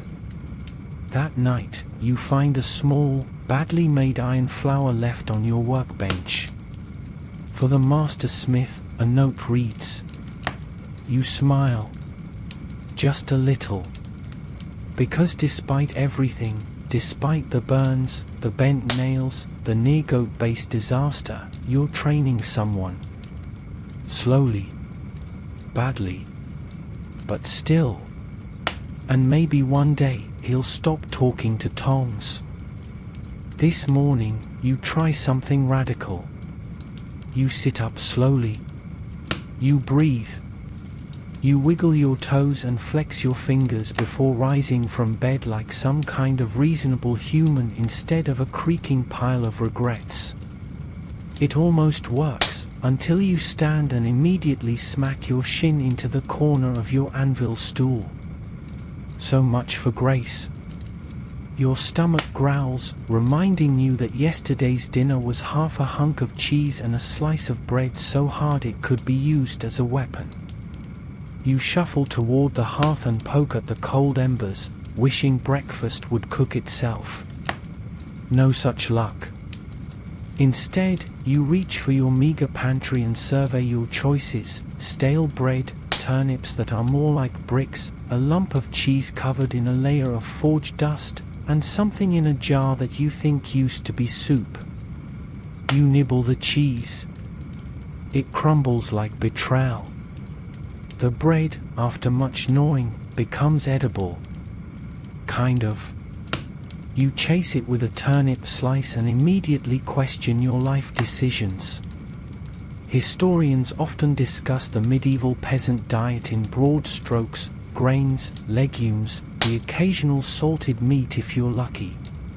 What they rarely mention is that for blacksmiths, everything tastes slightly like ash. No matter how careful you are, your fingers are permanently smoky, and your breath carries a whisper of charcoal. You've eaten more forge-seasoned meals than you can count. Your apprentice arrives with his usual bounce and none of the exhaustion you're currently radiating. "I brought breakfast," he says proudly, revealing a pouch. Inside, more bread. This one less stale, probably borrowed from the baker's window ledge again. He takes a bite, chews thoughtfully, and asks, "Do you ever get used to the taste of soot?" You don't answer. You just hand him a brush and point at the forge. The floor's got yesterday's failures scattered across it, bent nails, scrap bits, and what you're pretty sure is the twisted remains of the twister nail he invented. Today's job is reinforcing a farm gate and forging a new sickle blade. Straightforward work, but your stomach keeps reminding you it deserved better than ash bread and sadness for breakfast. You begin shaping the sickle first. Heating the iron, curving it slowly, sharpening the edge. The rhythm of it almost distracts you from your stomach, which grumbles every few minutes like a tiny dragon trapped inside you. The apprentice offers you a berry. Just one. "Found it by the stream," he says. You eye it. Is it poisoned? Probably not. You eat it. Because your standards have left the building. As the blade takes shape, you focus on the little details, making the handle socket smooth, balancing the curve. It's satisfying work. The kind that reminds you why you love your craft, even when it gives nothing back but burns and backache. Then the butcher arrives. "I need a new meat hook," he says, tossing something on your table. It's not a meat hook. It's a mangled, rust-coated question mark of a tool that looks like it's been through a war. "What did you do to it?" you ask. "Dropped it in a fire. Then on a cow." "Of course." You promise a replacement and move on. As the forge burns, your stomach does too. You start dreaming of real food, meat, maybe. Something with fat and flavor. Anything not served with a side of soot. Quirky fact, one of your neighbors swears by a recipe for blacksmith's broth, a stew made with old bones, root vegetables, and whatever herbs haven't been trampled by livestock. You tried it once. It tasted like defeat and celery. At midday, the apprentice disappears and returns with something miraculous. "Boiled turnip soup," he declares. With a hint of onion. You take a sip. It's hot. Bland. Mysteriously chunky. But you feel it slide into your stomach and convince your body that maybe, just maybe, it's safe to keep living for another hour. You both sit outside the forge, sipping soup from mismatched bowls. The sun filters through the trees. A rare moment of peace. Then the goat shows up again. It walks into the forge like it owns the place, knocks over a bucket, eats a strip of leather, and trots away. The apprentice calls after it like they're old friends. You wonder if the goat eats better than you do. Afternoon work is slower. Your energy is low. Your back is starting to scream again, and the soup's warmth is long gone. But you push through, shaping the new meat hook with steady hands and ignoring the gurgles from your belly. By the time you finish, the sun is dipping. You hand the butcher his new hook. He grunts, nods, and tosses you a parcel wrapped in cloth. Inside, meat. Real meat. Not a lot, but enough to make you feel like royalty. You cook it over the forge that night, just a few sizzling slices on a flat iron sheet. The smell alone makes you feel richer than the lord with the honeyed sword. The apprentice watches with wide eyes. This smells good. You nod solemnly. This, boy, is dinner. Actual dinner.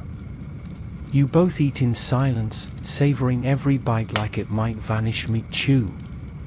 And for the first time in weeks, you go to sleep with a full belly. No dreams of anvils. Just warmth. You wake up feeling something strange, energy. For a brief, glorious moment, you sit up without groaning. Your joints aren't clicking like castanets. Your back isn't staging a mutiny. You touch your stomach and remember, meat. Actual meat. You dreamt of sizzling fat and pepper and woke with a smile. Maybe today won't be so bad. Then you see it. A small piece of parchment nailed to your forge door, flapping in the morning breeze like a smug little flag of doom. You limp over, pull it down, and read the neat, passive-aggressive handwriting. It's from the guild. Ah yes, the Blacksmith's Guild. That shadowy, loosely organized council of other smiths and metalworkers who occasionally emerge from their own smoke clouds to demand dues, issue proclamations, or host tournaments no one asked for. Apparently, your monthly contribution is overdue. You check your coin pouch. 5 coppers and a button. You sigh, add it to your growing pile of things you'll definitely worry about later, and start your morning fire. The apprentice arrives fashionably late with his usual contribution to your stress levels and a rolled-up scroll under his arm. Found this near the well, he announces. Looks important. It's a flyer. For the guild's quarterly gathering. You're being encouraged to attend. There will be food, they say. Networking, they say. And a contest. For best forge work. Winner gets a new set of tools. Your eyes narrow. New tools. Untouched. Unburnt. Unsung by clumsy apprentices. It's tempting. But also, have they met you? Still, something stirs in you. A little pride. A little spite. And perhaps the lingering taste of real dinner reminding you what success might feel like. You spend the morning crafting your latest project, a wrought iron gate latch for the baker, who insists it be both functional and poetic. You're not sure what poetic iron looks like, but you curve the ends and add a swirl for flair. It's beautiful. Pointless. But beautiful. The apprentice watches, impressed. You should enter the contest, he says. You grunt non-committally, which in your language means, I'm thinking about it, but I won't admit that to a child. By midday, you're visited by the guild messenger, a teenager with one boot and too much confidence. He hands you a ledger, asks for your signature, and mentions that non-payment may result in inventory checks. The kind where things mysteriously disappear. You sign. Slowly. With the dramatic flourish of a man who knows his anvil might soon develop legs and leave. You spend the afternoon making up for lost time, repairing a farmer's fence hoax, reshaping a pickaxe head, and tempering a dagger that looks like it was last used in a tavern dispute. Your apprentice is unusually helpful, mostly because he wants to melt things and isn't currently being allowed to. Quirky bit of the day? The guild once issued a ban on decorative metal chickens, citing them as unserious.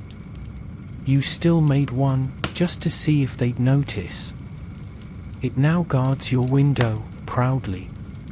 As the sun sets, you pull out your sketch for the guild contest. You're going to make something bold, something clever, maybe even beautiful. A candle holder shaped like intertwining vines. No one needs it, but that's the point. It's not just about survival. Sometimes it's about saying, yes, I can. You prepare your materials, thin rods, twisting iron, scrap curls you've been saving for no good reason. You heat, bend, hammer, and twist. The work is delicate, unforgiving, like trying to braid smoke. But you lose yourself in it. Hours pass. You forget your aches, your worries, even the guild dues. Your apprentice finally speaks. Why don't you charge more? You pause, wipe sweat from your brow. Because no one would pay it. He frowns. But your work's better than everyone else's. You give him a small, crooked smile. Don't tell them that. By the time you finish, the piece is stunning. Light. Balanced. A looped base with 3 tapering branches, each crowned with a simple flower cup for the candles. It looks like it belongs in a lord's dining hall, or maybe a shrine. You stare at it. Not with pride. Not yet.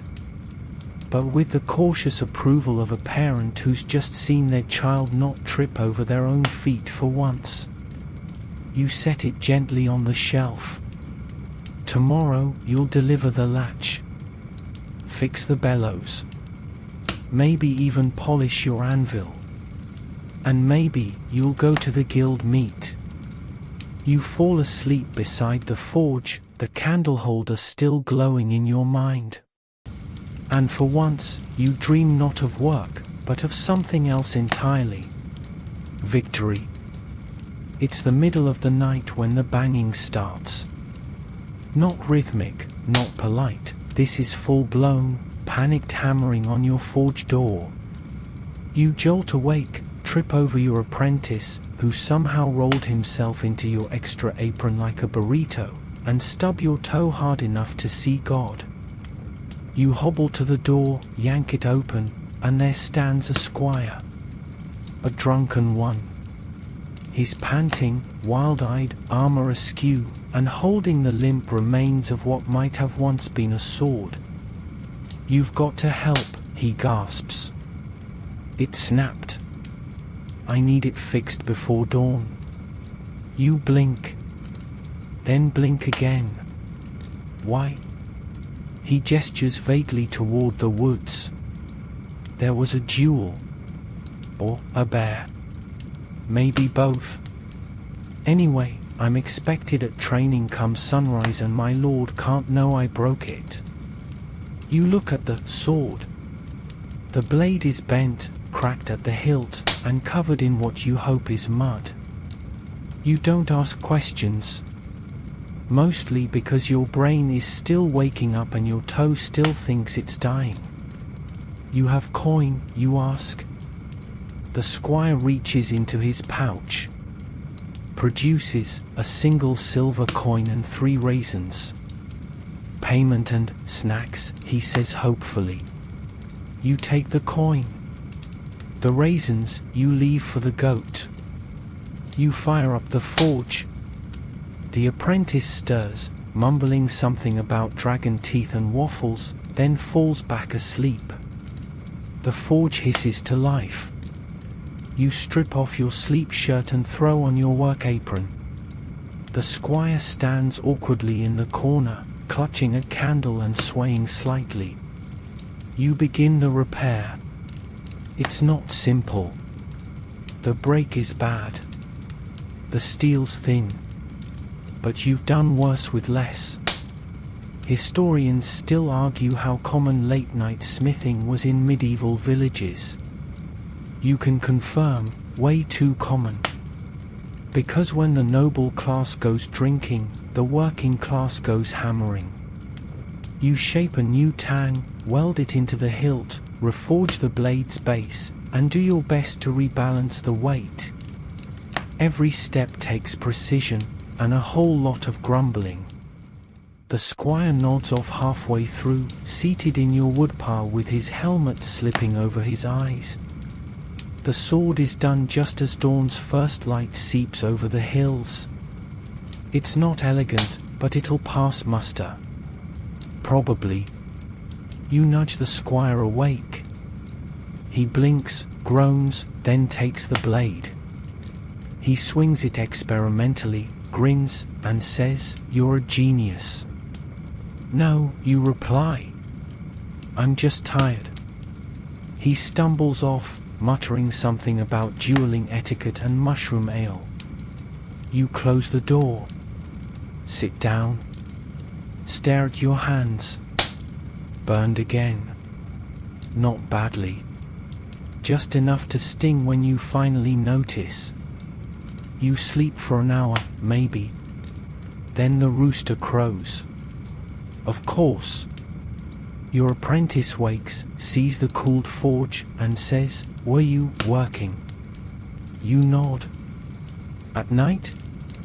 You nod again. "Cool. Then, can I try fixing a sword today?" You give him a look. The kind of look that melts confidence. He wisely backs off. You go about your day in a haze, reheat nails, deliver the iron latch from yesterday, and sharpen a hoe blade so bent it looks like it lost a fight with an overconfident root. At midday, the squire returns. Sword intact. He hands you a small pouch, extra coin, miraculously. And a meat pie. "It worked," he says. "My lord never noticed." You blink, touched. Then you bite into the pie. It's lamb. Actual lamb. You weep, quietly. The apprentice thinks it's because of the onions. You let him believe that. That evening, you sit outside the forge, watching smoke drift skyward in lazy spirals. You think of the squire, the sword, the pie. And you wonder how many other blacksmiths are patching up noble messes while the world sleeps. Probably more than you'd like. But for now, you've got full hands, a full belly, and just enough energy to say, "Bring it on." The smell hits you before your eyes even open. Sulfur.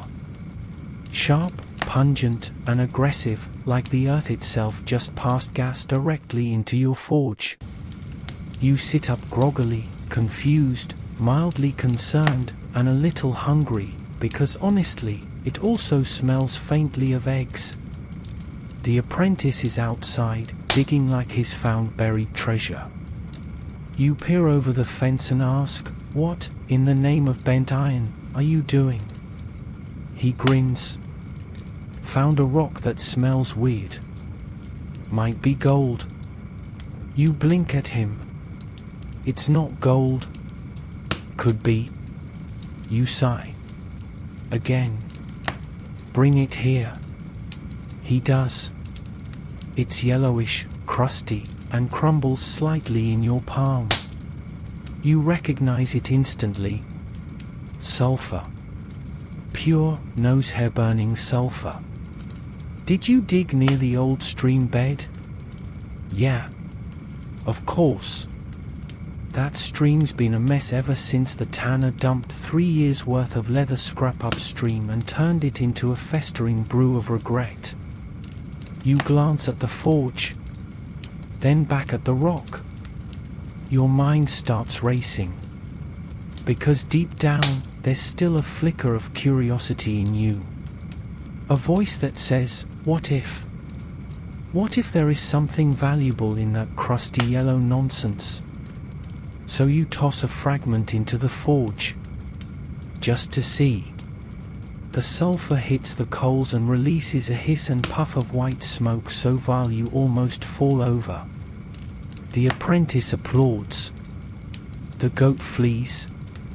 You cough violently and open the window, gasping for air that doesn't smell like a cursed armlet.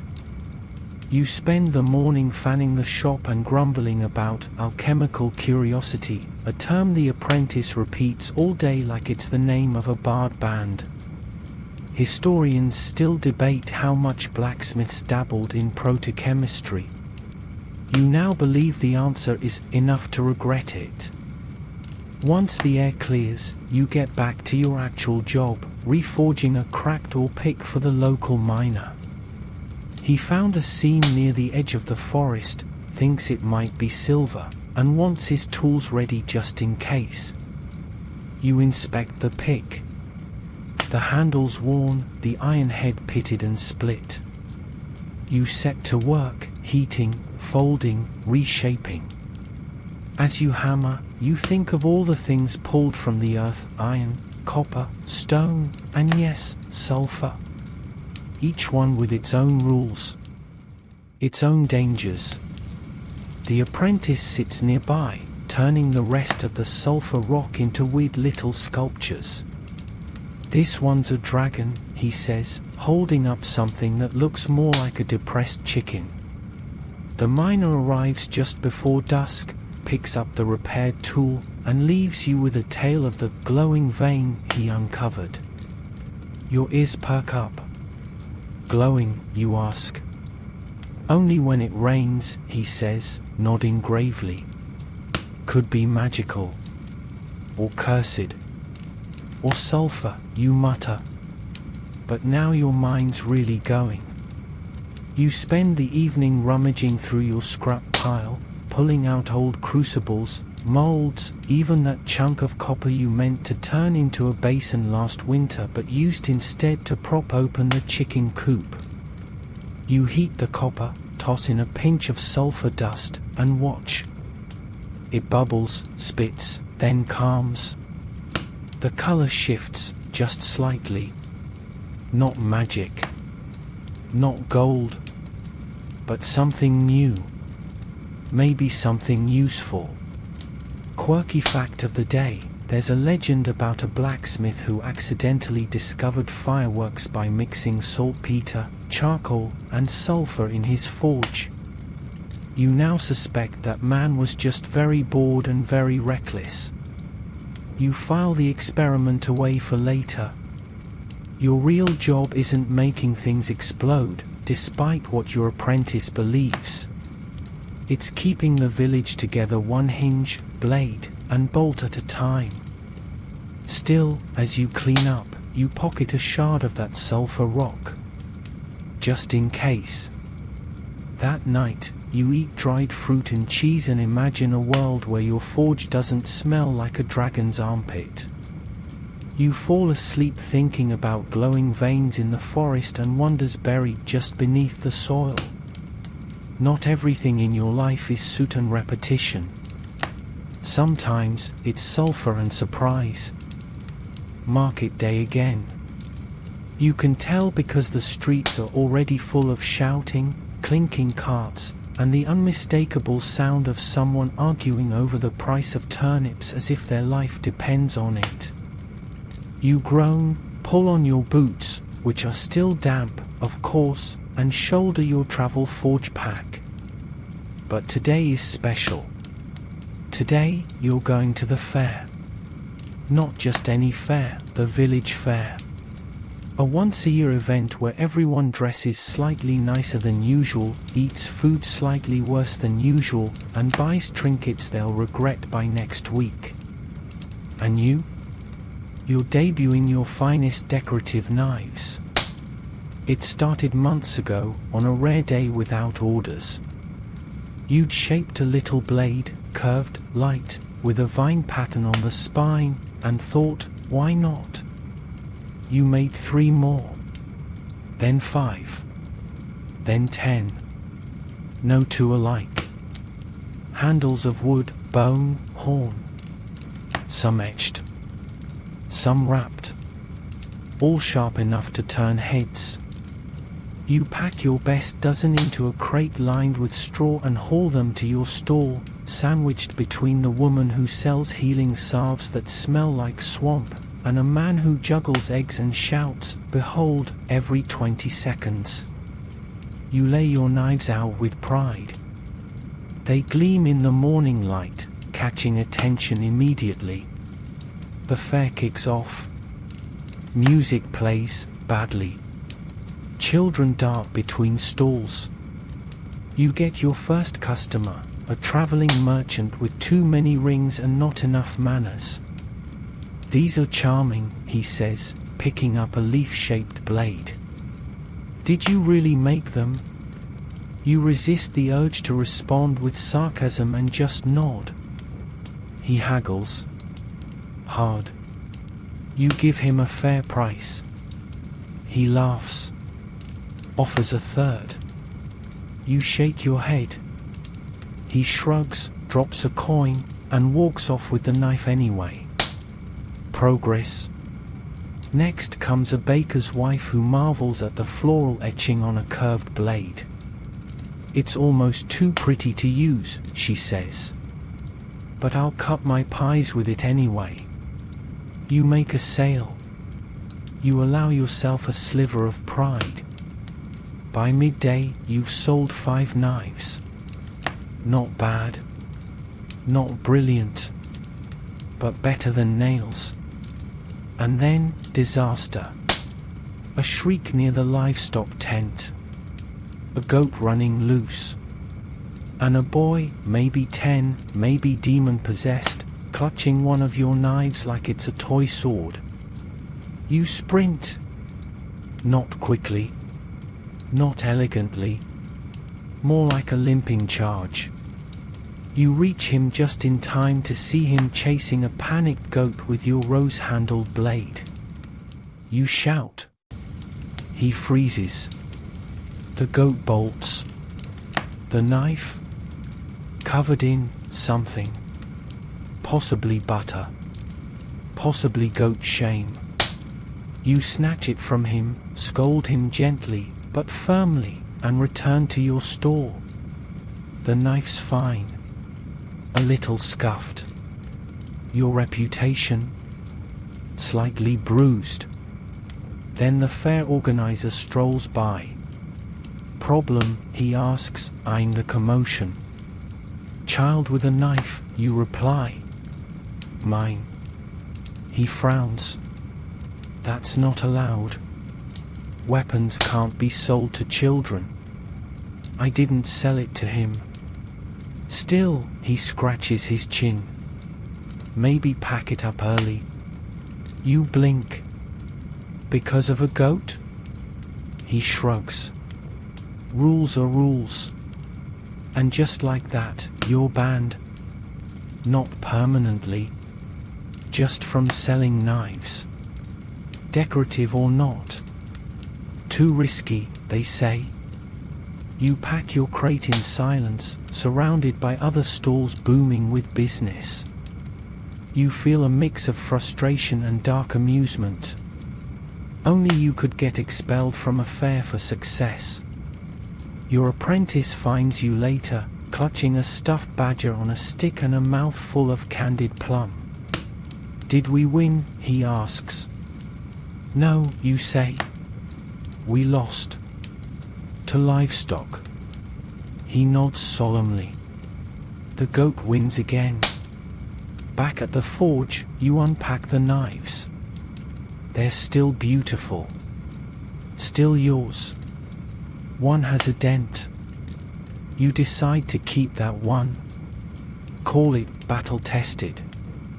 That evening, as the fair fireworks pop faintly in the distance, you sharpen the goat-smeared blade, wrap it in cloth, and hang it on your wall. A reminder that even your best work can be misunderstood. And also, never trust a child near cutlery.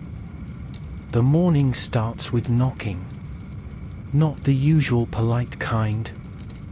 Not even the frantic, "my plow broke in half" kind. This is the entitled, confident, holy knocking of the village priest. You open the door, still chewing a chunk of dried apple, and immediately regret it.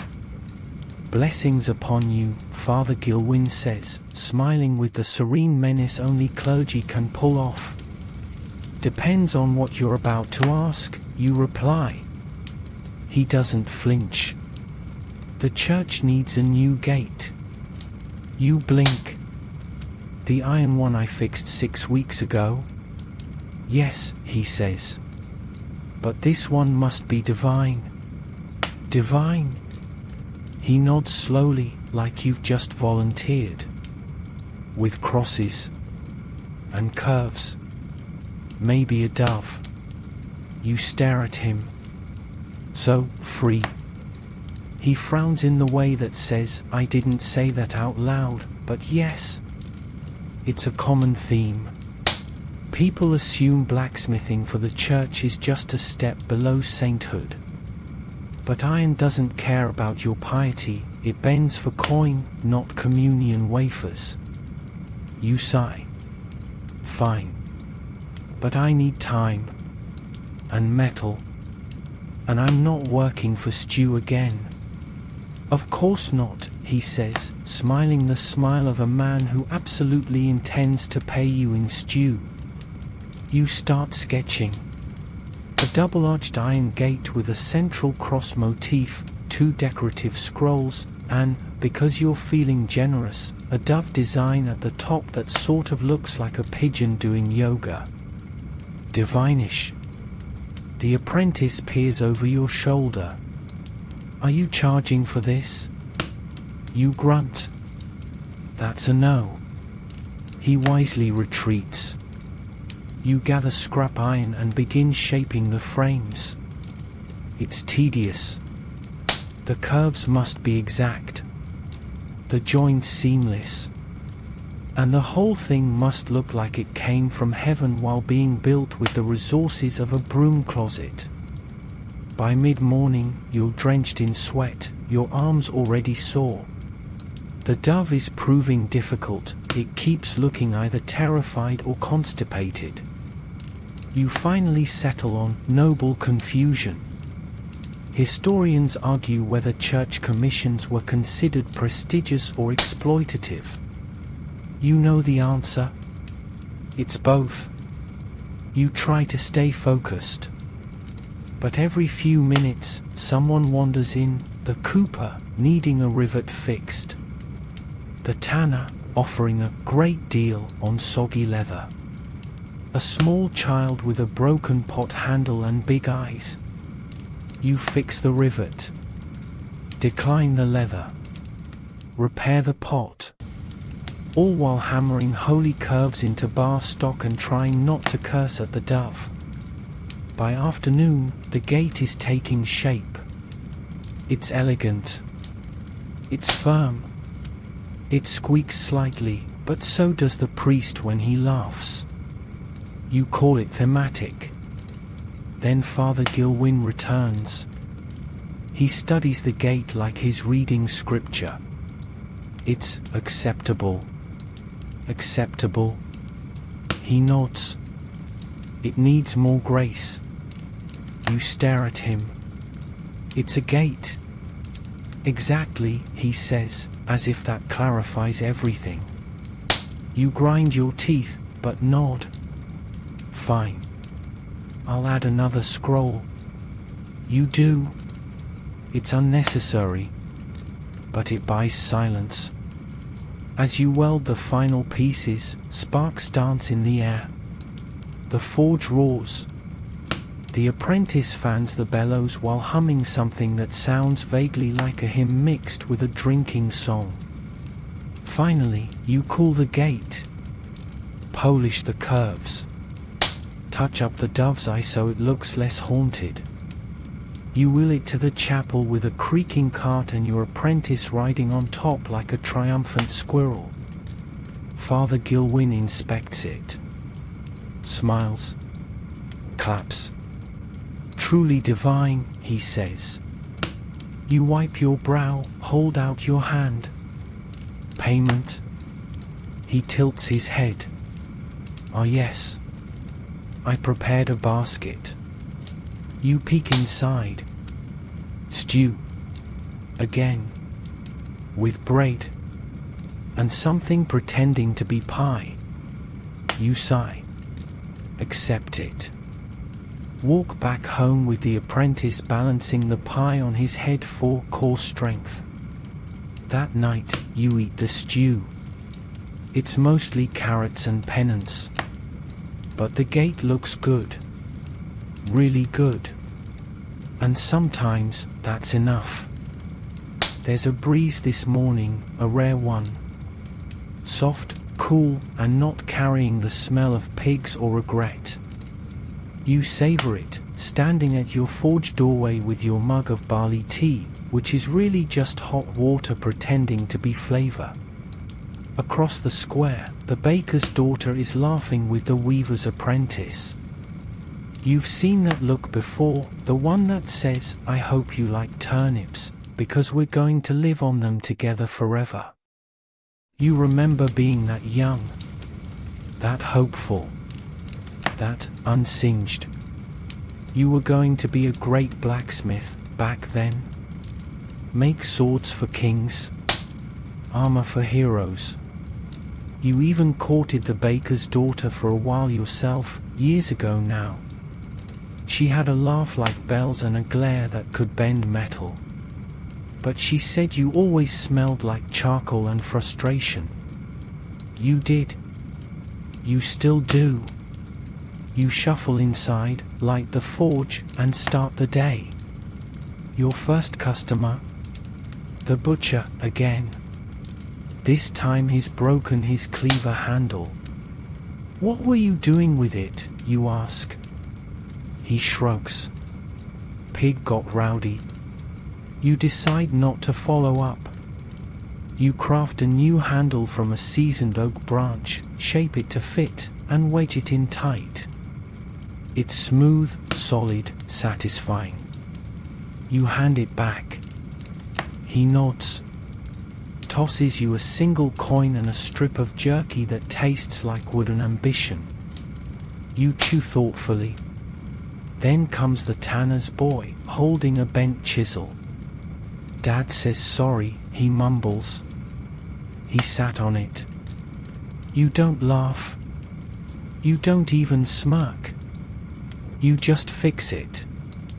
Because that's what you do. By midday, the forge is roaring. You're shaping a decorative hinge for the mayor's wine cellar, though rumor says he drinks more than he stores. It's a lovely bit of scroll work, if you do say so yourself. Pure vanity. Pure pleasure. No one needs a scroll hinge. But it reminds you that metal can be beautiful, not just functional. The apprentice arrives with lunch, bread and turnip stew. Again. Smells like sadness, he says, sniffing it. You both eat in silence. Not out of reverence, just necessity. Your mouths are full of boiled roots and compromise. "Did you ever think of marrying?" the apprentice asks suddenly. You blink. That's a sharp turn. He shrugs. "Just wondering." "You're old." You squint at him. "I'm 38. Like I said." You wipe your mouth and lean back. "I tried. Once. Didn't stick." "Why?" You stare into the fire. "Because blacksmithing isn't gentle," you say. "And I wasn't good at pretending it was." He doesn't reply. Just nods. Starts poking the coals like it'll answer his own questions. The rest of the day is a blur. You fix a door latch. Sharpen a dozen shears. Hammer out 2 crude iron rods for the wheelwright, who pays you in promises and pipe smoke. And then, just as you're thinking of cleaning up, she walks in. The baker's daughter. Still laughing. Still beautiful. covered in flour and fire. She's holding a skillet. "This cracked," she says. You take it gently.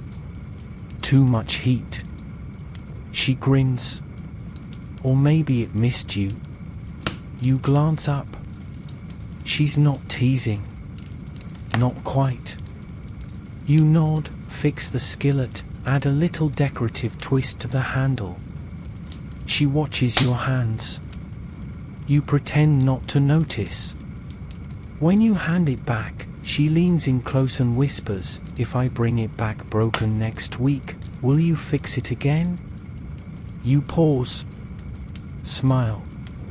"Only if you bring pie, too." She winks. "Deal." She leaves. Your apprentice stares at you like you've just sprouted wings. You pretend not to notice. That night, you scrub the soot from your hands a little longer than usual. Comb your hair with fingers that still remember how. And stare at the skillet handle for a long time before dimming the forge. Maybe there's room in this life for more than hammer and flame. Maybe. Winter begins its slow creep into your bones. The wind howls down the chimney like a gossip with a grudge, and your breath fogs up in little bursts as you stoke the forge. The coals hiss like they resent the cold almost as much as you do. You wrap your arms in an extra cloth, but it doesn't help much. Everything feels colder this year, your tools, your joints, your motivation. The villagers trickle in slowly, if at all. No one wants to travel far when the roads are slick with frost and the livestock are huddled together for warmth. Most of your work now is indoor repairs, pots with cracked bottoms, fireplace grates, the occasional poker snapped from overzealous stirring. The forge used to roar. Now it sputters, modest and lean, like it knows times are tight. You sit at your bench, rubbing your hands together, staring at a half-finished hinge for the schoolhouse. It was supposed to be a simple job. 2 flat plates, a pin in between. But your fingers are stiff, the metal cools too fast, and you keep dropping the tongs. Your apprentice watches in silence, his breath misting in the air. He finally asks, "What do blacksmiths do when no one needs anything?" You grunt.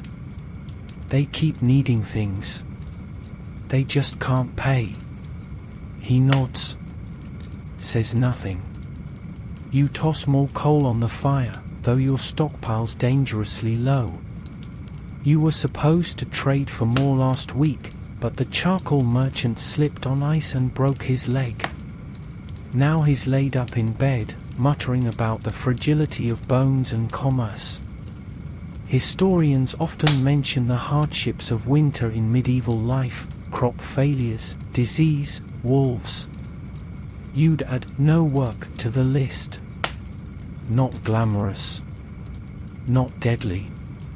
Just slow. You try to stay busy. You polish tools that don't need polishing. You sharpen your spare chisel. You even sweep. You hate sweeping. And then the howling starts. Not wind. Not wolves. Actual howling. You and your apprentice lock eyes. You both hear it, long, low, and close. You step outside, wrapped in your heaviest cloak, and scan the village. Nothing. Just snow, frostbitten trees, and silence. Then a shape darts across the square.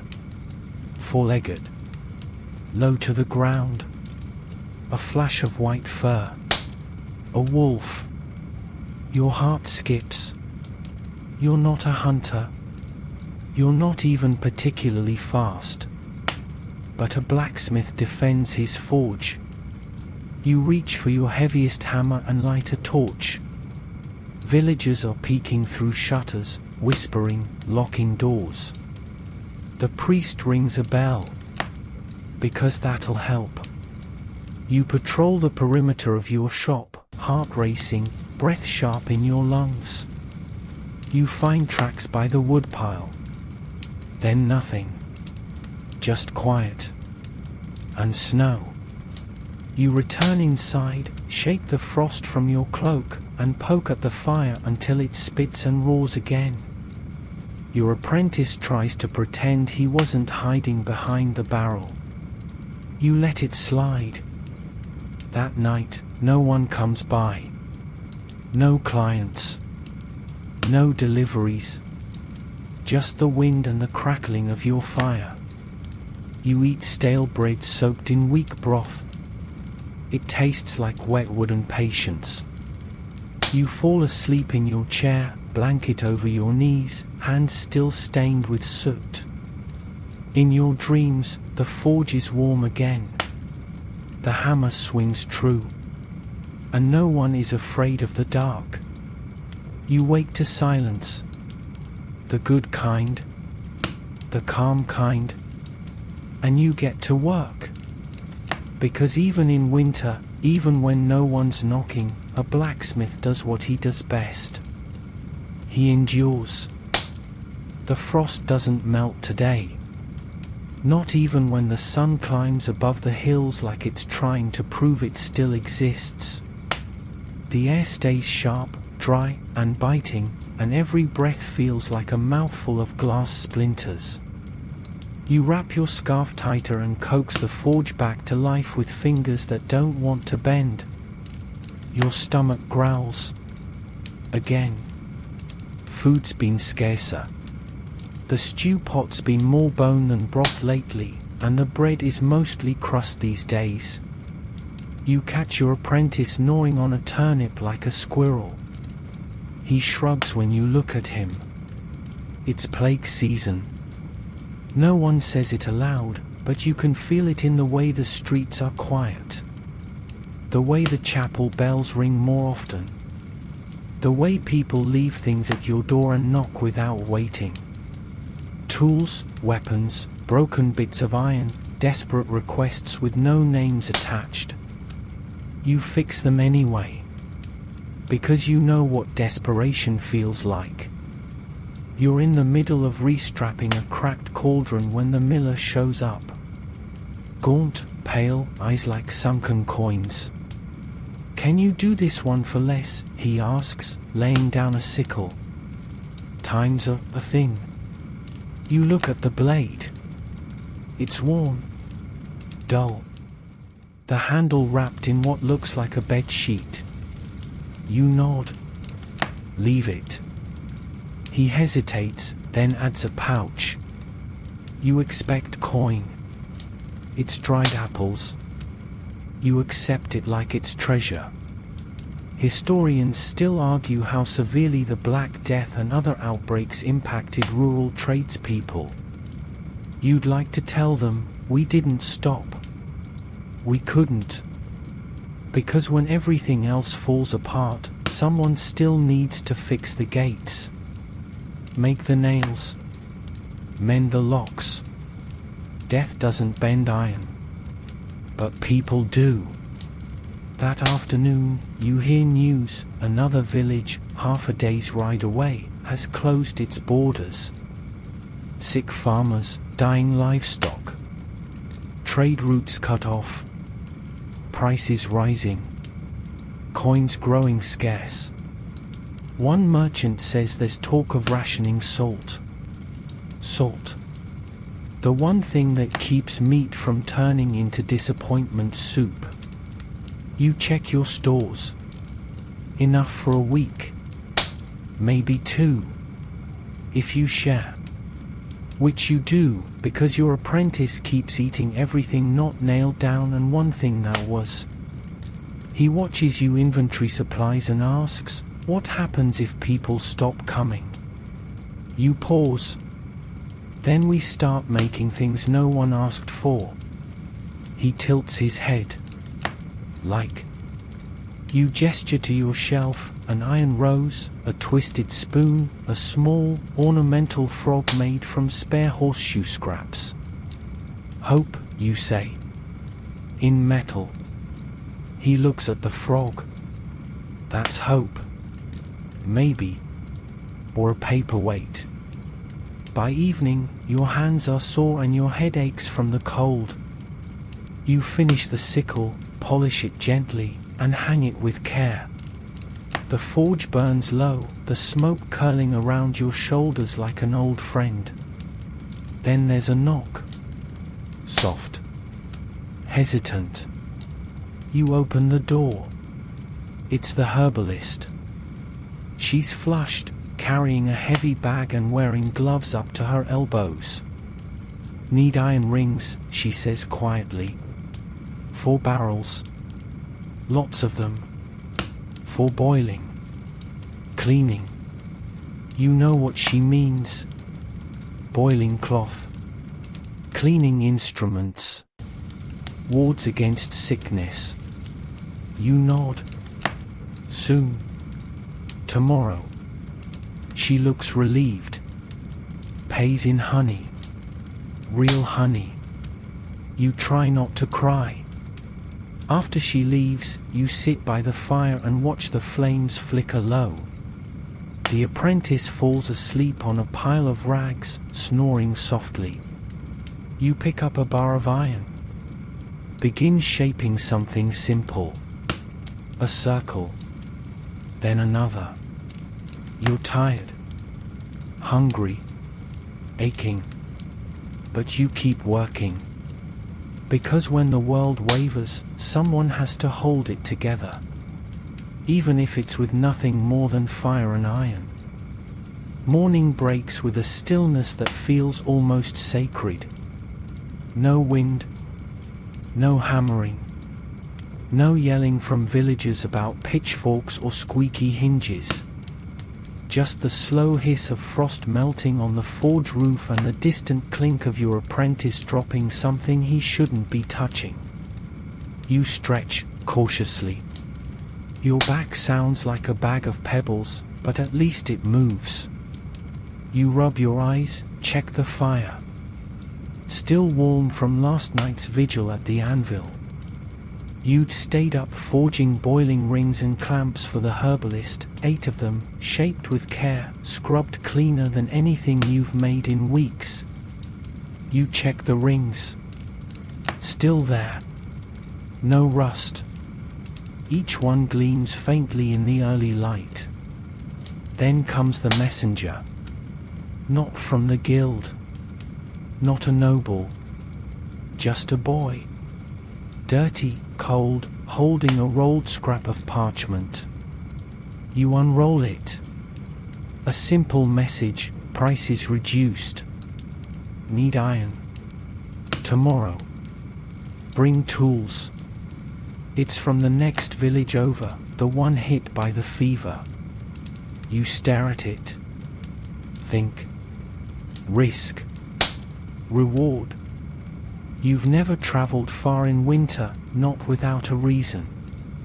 But there's desperation in those words. The kind of desperation that buys anything sharp or shaped. You pack slowly, hammers, tongs, horseshoes, a dozen nail bundles, 1 small dagger. The apprentice watches in silence, for once not trying to fit into the travel sack. You're going, he asks. You nod. 1 day's walk. I'll be back. Want me to come? You hesitate. He's clumsy, talks too much, and nearly lit the goat on fire last month. But he's yours. And you trust him more than your own knees right now? Yes, you say. Pack light. By mid-morning, you're trudging along the snowy path, sled creaking behind you. The cold bites, but the sky is clear. Your tools rattle like bones. The apprentice hums something off-key. You don't stop him. You reach the village by sundown. It's quiet. Too quiet. Houses shuttered. Smoke minimal. A cart overturned in the square. A gaunt woman in a red cloak meets you. She's the healer. Her hands are cracked and dark from ash. You're the blacksmith. You nod. She leads you to a shed beside her shop.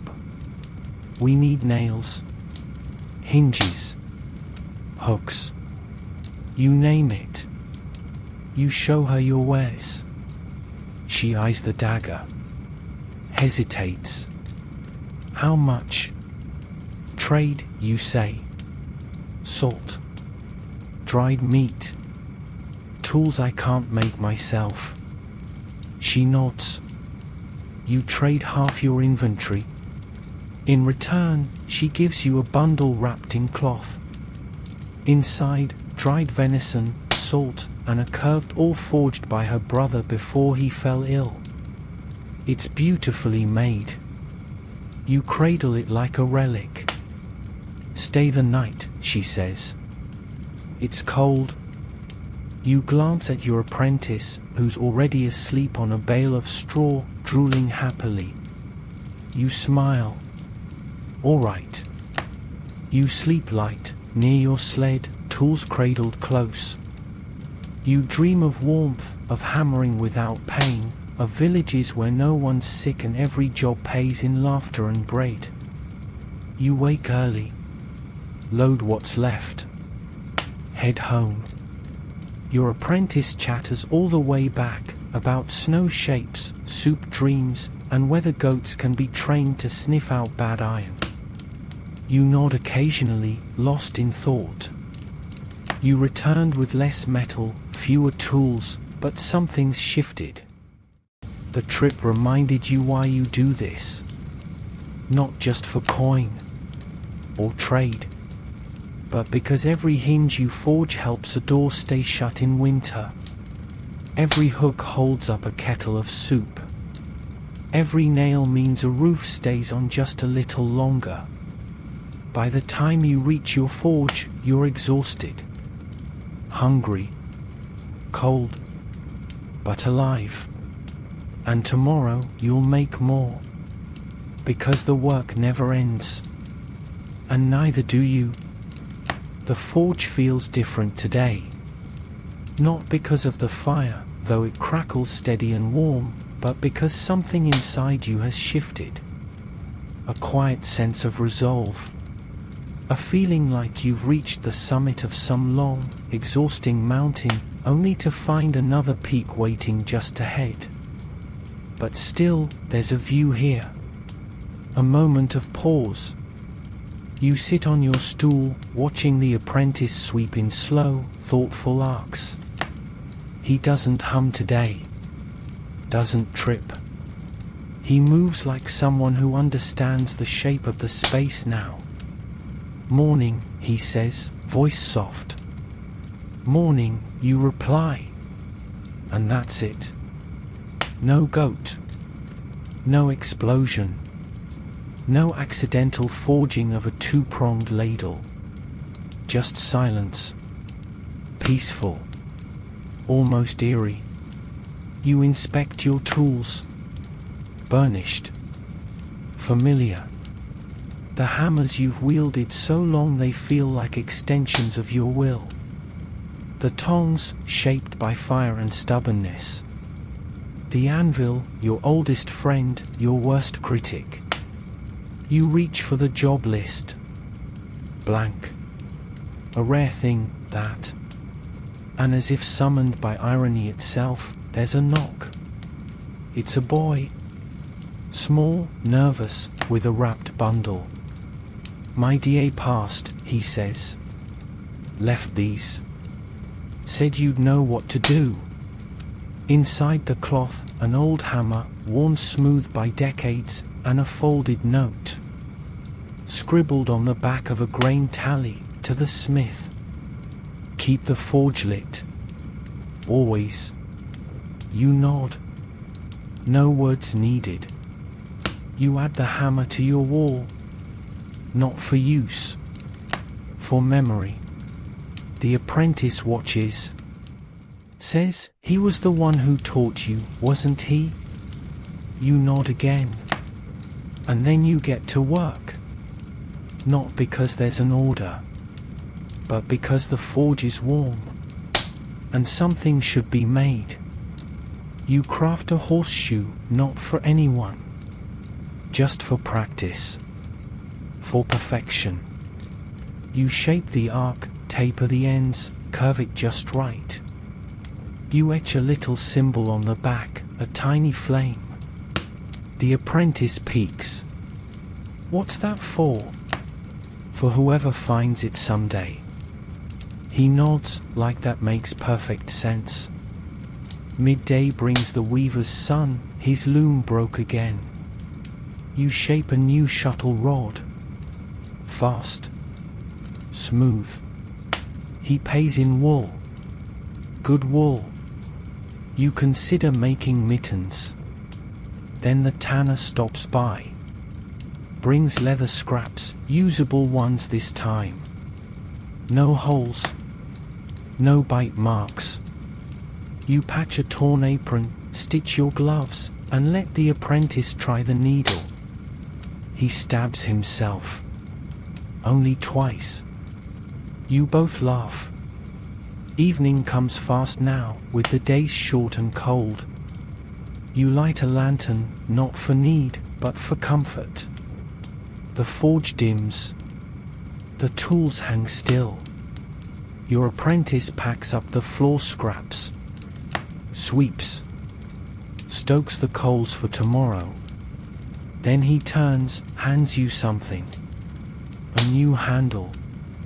For your oldest hammer. I carved it, he says.